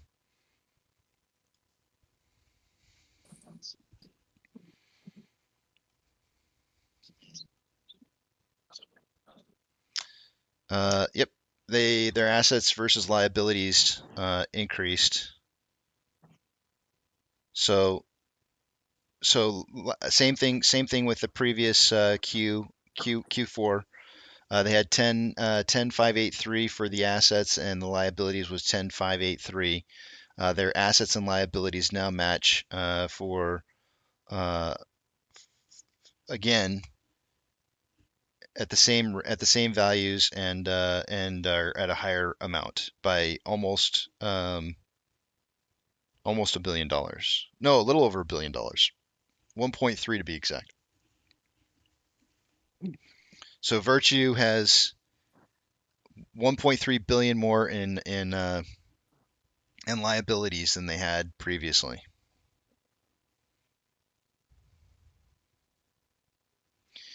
Cash and cash equivalents, they have reported at 769 million from which one is this one? This is Q3. So they lost cash and cash equivalents by around almost $200 million from Q4 to Q1. They're at least in cash and cash equivalents, right? If we're going to say cash is king right now, and they lost 200 million, not a good thing.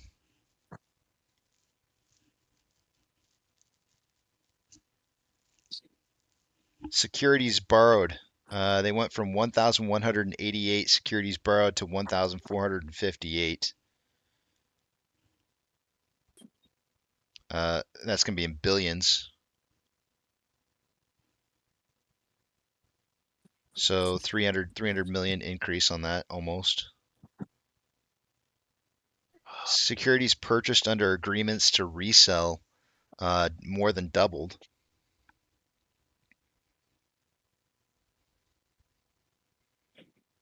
Their receivables from broker dealers and clearing organizations didn't really move much. Receivables from receivables from customers. I don't know there's got to be a reason why this dropped by so much, but it went from 4.6 billion trading assets at fair value to only 109. Oh, I see what it is. It went from okay, they switched those two items. The two items are switched on these two pages right here. Trading assets and fair value got moved to the bottom of the page, and receivable for customs. So that actually increased. Receivables from customers increased from 81 to 109, and then the trading assets at fair value increased from 4.6 billion to 5.4 billion.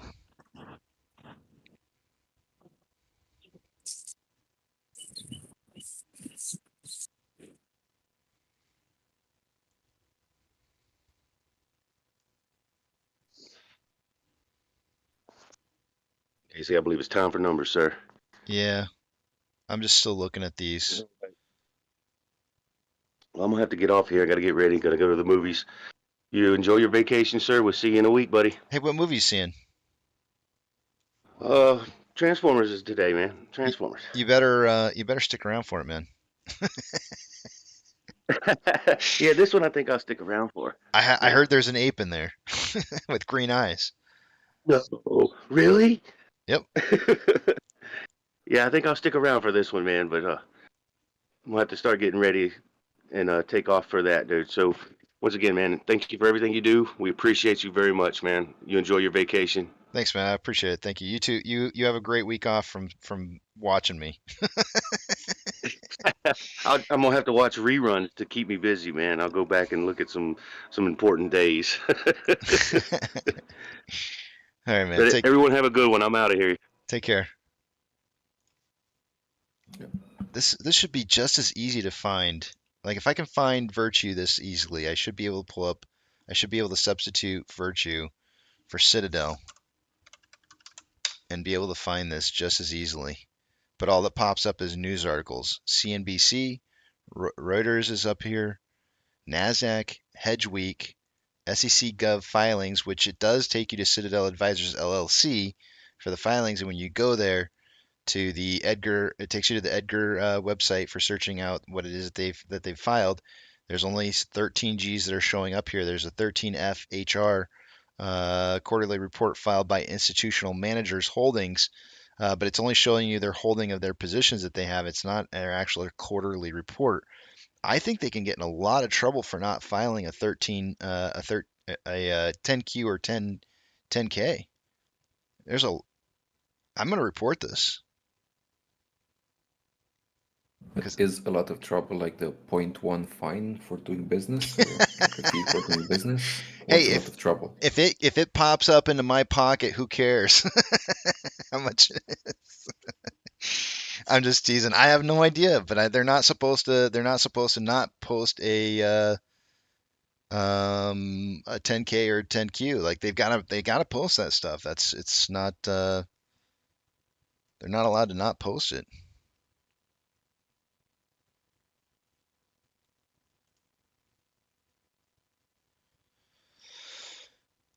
All right.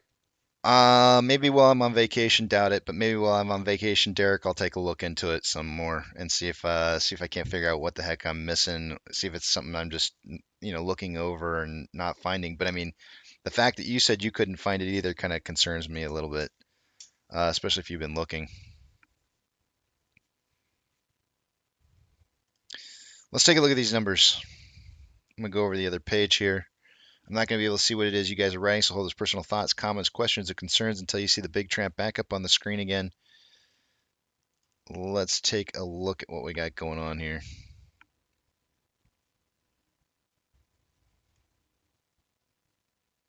Preacher, how you doing, man?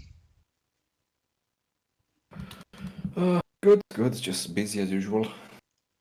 It's a long day with the little one, and it's like we're preparing for a storm here. So it's been very hot, but very also like, I don't know, this stuffy, hard to breathe weather today. So yeah, but I'm hoping for a bit of rain. I'm hoping for it to cool down. How is the sleep situation going for you in regards to with the no, I'm not trying to say that to be funny. I'm serious. Like, are you guys doing? Sometimes some people are like, hey, it's going great. The kid's sleeping really well and feeding good, and usually that's like the key to getting the good sleep is good feeding. Yeah. No, I think it's slowly getting better. Yeah, like I think slowly where he's sleeping a bit more and more through the night, and he's also has a routine. But I was laughing about it because it's like finding the perfect balance, because he's eating and then he's crying because he needs to burp, and then if he burps he makes a bit more space, so he's crying because he wants to eat some more, so he's eating some more, and then his belly's hurting, so he needs to like do his like number two. So then I move his belly around a bit, stuff like that. I play with him, and then he makes more space, so then he's crying again because he needs to eat. It was like finding that perfect balance where he's like fully like fed. Yep. Does his business, and yeah. The cycle. Yeah, exactly. Yeah, you already know, but it'll get to that point to where it's, a happy balance with some sleep time in between. You'll get there. Yeah, yeah, definitely, definitely. All right, let's take a look at these numbers. By this time of the day, I would expect to see about 49% going through off exchange, and EDGX to be somewhere between 10 and 11%, or sorry, 11 and 12%. Currently, we got 49.12% going through off exchange for AMC. EDGX is at 8.56. Combined, that's about 2.32% less than what I would expect to see by this time of the day. CHX volume is 0.11 with a 30-day average of 3.57, so not a whole lot of volume occurring right there. Nothing unusual anyways. On Ape, off exchange is at 41.47. EDGX is at 5.75. Wow, look at the EDGA today on Ape. It's at 22.4% volume going through EDGA. 47.22% combined on Ape, and that is 12.78% less than what I would expect to see by this time of the day. CHX volume is 0. There's a lot of unwinding going on right now. NASDAQ PHLX has got 7.67% volume. NYSE ARCA at 6.01. There's a lot of volume going through exchanges that never see volume on Ape. A lot of unwinding, I think, happening currently. On GME, CHX volume is at 0.05 with a 30-day average of 0.16. I think the gig is up. That's what it looks like.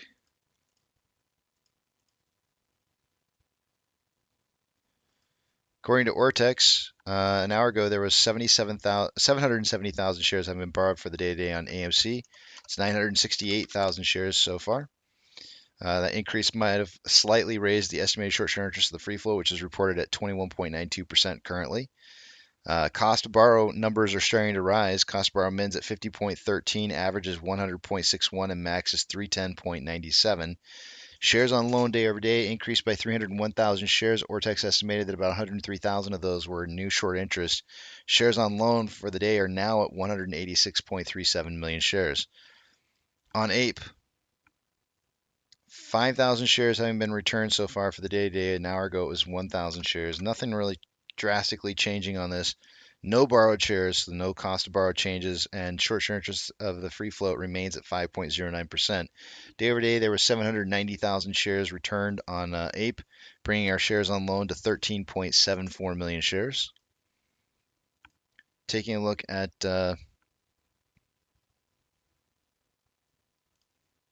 options. Highest amount of call volume for the day today is at a $5 strike. An hour ago, there was 3.6 thousand contracts. There's now 5.9 thousand contracts. On puts, highest amount of volume is at a $4.50 strike. It was 1.5 thousand contracts an hour ago. It's now 2,000 contracts. Hold on a second here.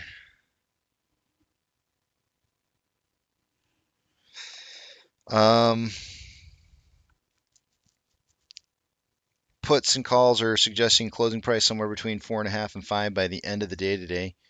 The current combined price of AMC and Ape is at $6.35. What did I have down for a number? Let me write it down here. I didn't add it together.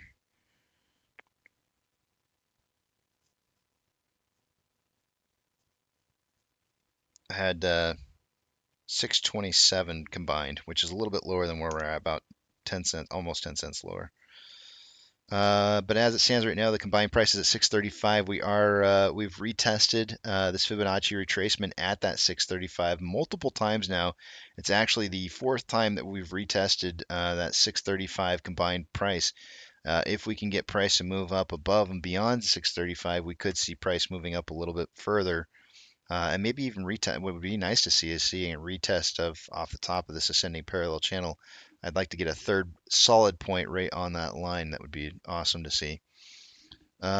Taking a look at orders by Fidelity customers, I'm not expecting to see AMC or Ape on this list due to very, very low volume being traded right now.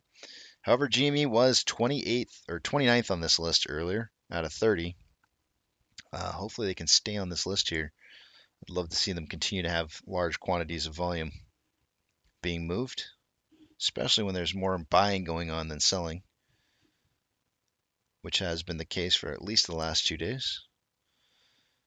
AMC, Ape, and GME are the only three I'm looking for on this list. GME's moved up the list. They have a 62.42% buy to 37.58% sell ratio. Still looking good.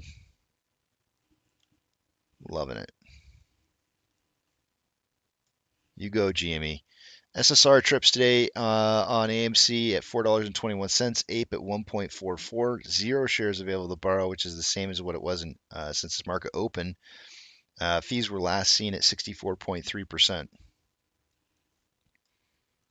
Haven't even seen enough shares borrowed for the day-to-day that I can even count to make it worthwhile to talk about. NASDAQ is up 0.74, Dow Jones is up 0.34, and the S&P 500 is up 0.56.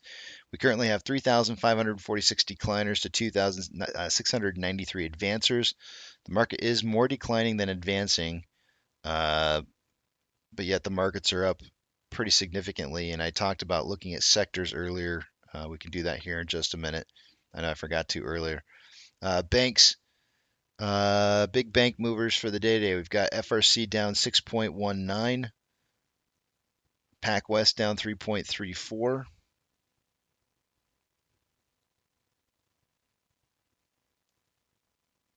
And those are the biggest movers. Ethereum Classic is up 0.57. DXY, or the US dollar, is up 0.15. Oil is currently showing down 0.36. Mortgage-backed securities are down anywhere from breaking even to down 0.06. And SPY is up 0.52. VIX is breaking even.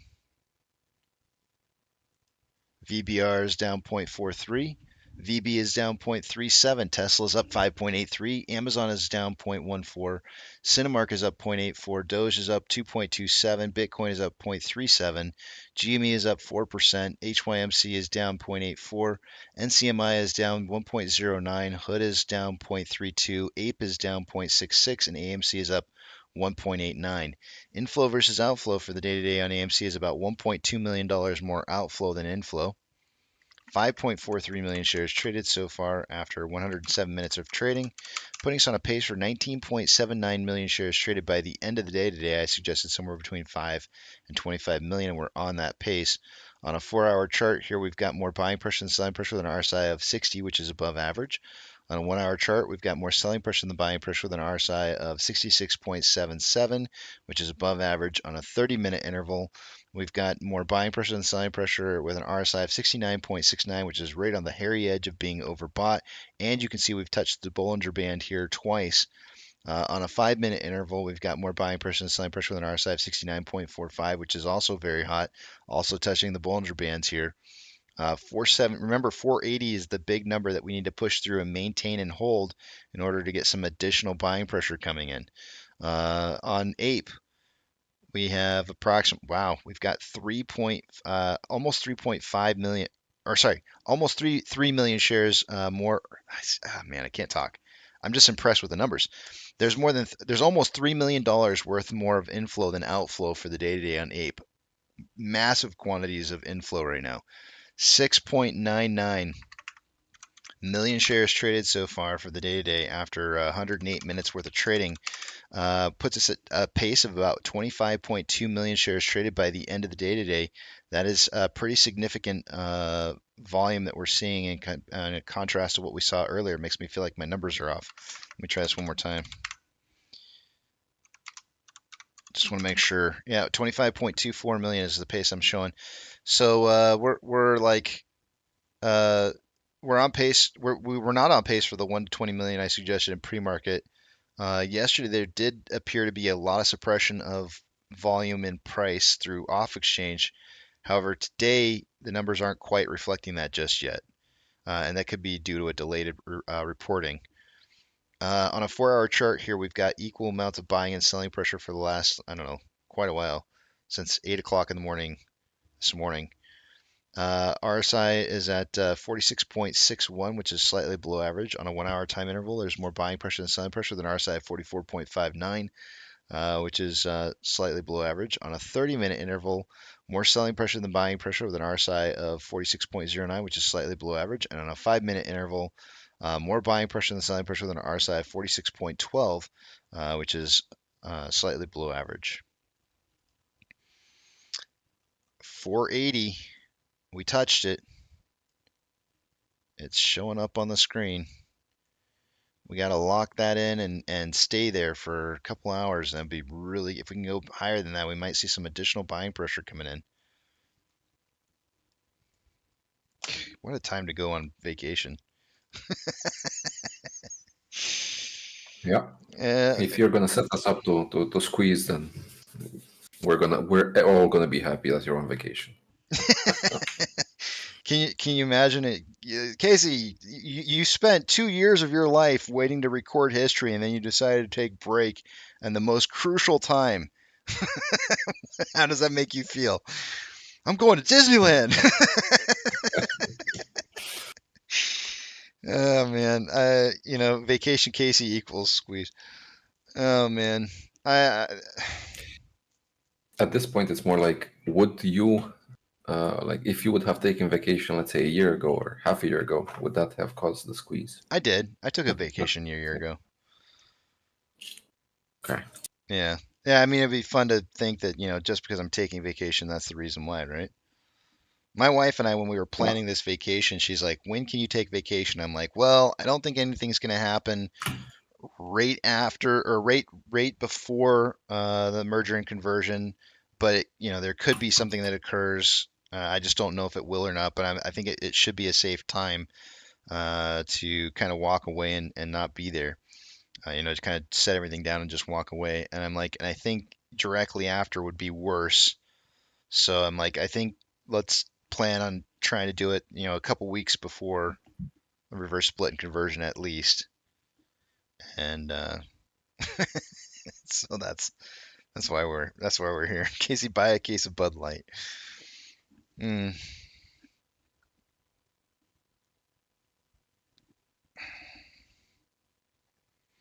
AMC pump rule number 1: when it's time for vacation, you will miss the liquidation.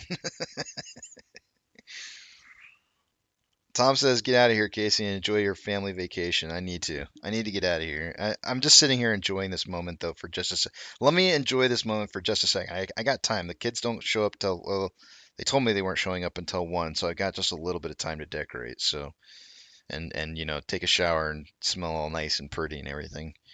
I just want to sit here and revel in this for just a moment.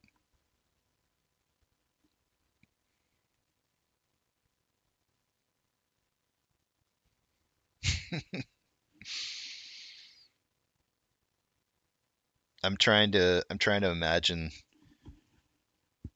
2 years worth of work put in to document history and missing out on recording the one of the best parts.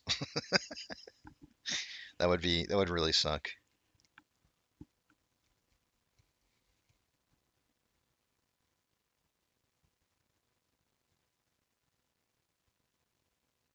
We'll all enjoy it though.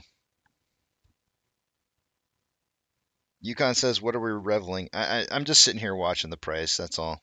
Just enjoying it. It's just fun to look at. Yeah, after about a month of moving within a few cents, it's strange to see some movement, some upward. Yeah. 9 cents, it's like it's a big deal. That's the big canyon. Point Break Thor says, what kind of wiener bikini did you buy for vacation? I think I have like a bathing suit that's as old as my kids that I still wear. I'm not even kidding you. It's literally as old as probably Bradley and Hunter, and Bradley's turning 21. He's 21 now, so every once in a while my wife will go out and buy me a new bathing suit, and I try it, but nothing's ever as good as those really old board shorts from back in the I don't know, 20 years ago, early 2000s. I enjoy the board shorts a lot, and I don't feel like they make them nearly as good as they used to. And they're still good. They're not broken in. They're not damaged yet. Back from when products were made to last, you know. Mm-hmm. Oh, nowadays it's all about planned obsolescence. Everything needs to break within a year, ideally, or less, so that you can go and buy a new one. You know, I working in the chip industry. One of the things that I found really odd when I first found out about it was that our chips were actually designed to fail over a certain period of time, and it shocked me because that time was less than 10 years. Our plant was legitimately making, and I don't want to say who it was that I was working for at the time, but they were legitimately making chips that were only supposed to be certified to last up to 10 years. They were expected to fail in about 10 years. Often, sometimes they work longer, but they're only designed to work up to 10 years Yeah, under the specifications that they were being used in. And I always thought that was really strange, you know, like why we were developing or creating, uh, developing and creating a product that was designed to fail within a 10-year span. So, cycle buying. You need people to come and buy again, not just buy one product once and have it for the rest of their lives. mm-hmm.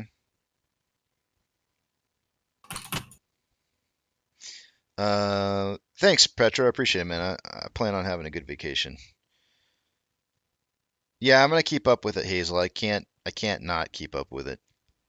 And if something happens while I'm on vacation, I'll definitely get on and say something, talk briefly. Um, Dino Mike says, "Did you wax your back?" I don't have a hairy back at all. Zero hair on my back.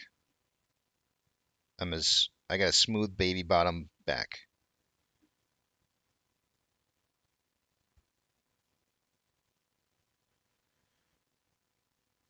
Mega Johnny says, "New CoffeeZilla just dropped." What's that?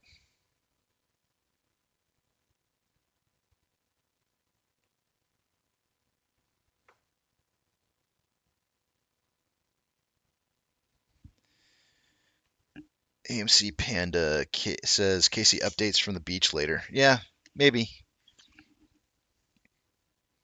Just depends on what happens. All right, guys, I think I'm going to sign off. It was a fun little run up to 482 that we didn't manage to maintain, but it was fun to watch. Yeah, so enjoy the days off, and we'll be here waiting for you. Sounds good, man. And Papa Mac SPF 50 is the minimum that I do. I would never do anything less. Anything more than that's kind of ridiculous too, though. And I've been dealing with a skin cancer crap for ever since I was a freshman in high school.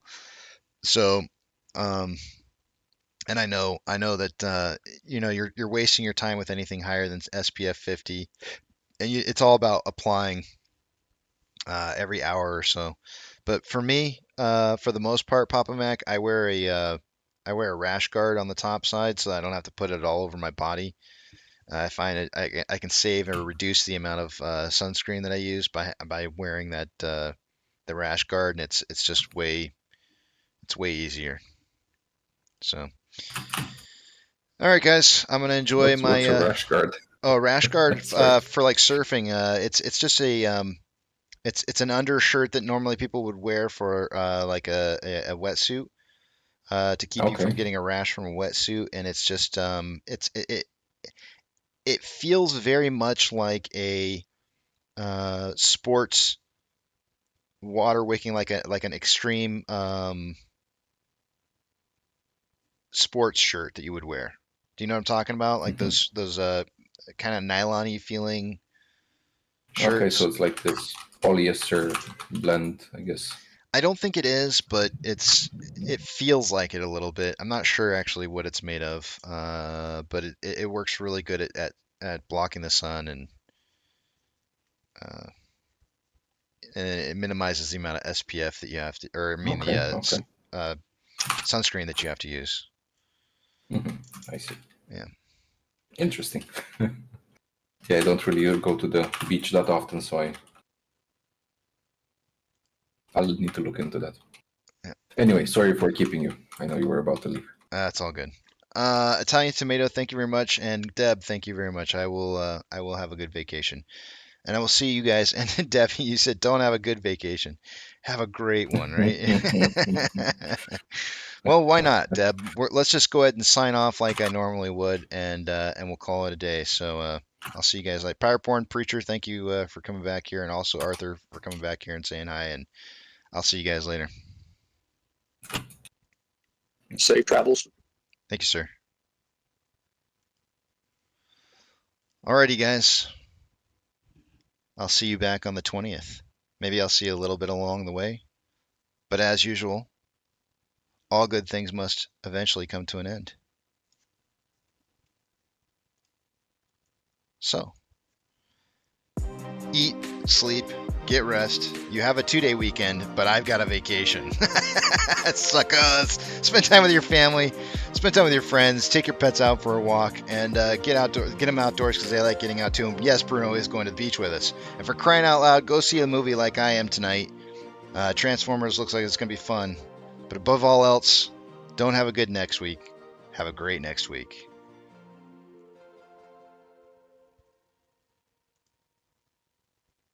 Beep, beep.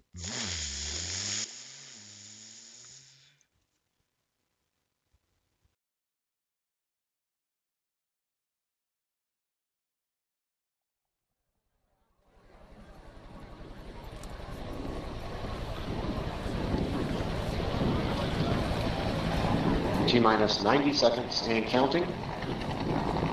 All systems are go. We're about 90 seconds from the launch of Space Shuttle Discovery. Go for launch, GC. Go. Got it. Go. Fido. Go. Bravo. Go. GC. Go. Max. Go. Eagle. Go. Eco. Go. DeFeo. Go. Payloads. Go. Scan for the customer. Go. DPS. We're go. Eco. Go. Booster. Go. Surgeon. Go. PRS. Go. Okay. And let's see. We'll wait on GNC. T-minus 60 seconds and counting. Guidance, we cleared all of our autolic constraints. Weather We are transferring to orbiter internal power at this time. Discovery is now running off its 3 onboard fuel cells. Coming up on a go for auto sequence start. MC, I hear you loud and clear. 5 bytes. Tell me. Have you loud and clear as well? Thanks, sir. Go for auto sequence start. And we have a go for auto sequence start. Discovery's onboard computers have primary control of all the vehicle's critical functions. T-minus 17 seconds and counting. 15, 12, 11, 10, 9, 8, 7, 6, start, 2, 1, booster ignition, and liftoff of the Space Shuttle Discovery, returning to the space station, paving the way for future missions beyond.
Solid rocket booster separation confirmed. Guidance now converging.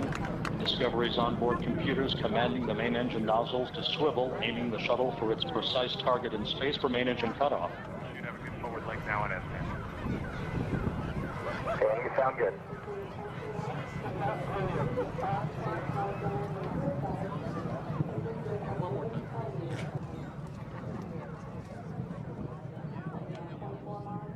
Discovery Houston, negative return. Copy, a negative return.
you're needing a shoulder, puff out your chest and be a little bolder. All we do is buy and hold. There will be shills who wanna steal your thrills. There will be friends who hold till the end. There will be doubt, fear and cloud, but it's all in your head. Those hedgies are dead. Panic and fear really are near. It's not ours to own. We have shown that all we do is buy and move. Oh, there will be chills who wanna steal your thrills. There will be friends who hold till the end, and there will be doubt, fear and cloud, but it's all in your head. Those hedgies are dead, so when the nights get colder, you're needing that shoulder. The Ape's got your back, we got each other. All we do is we buy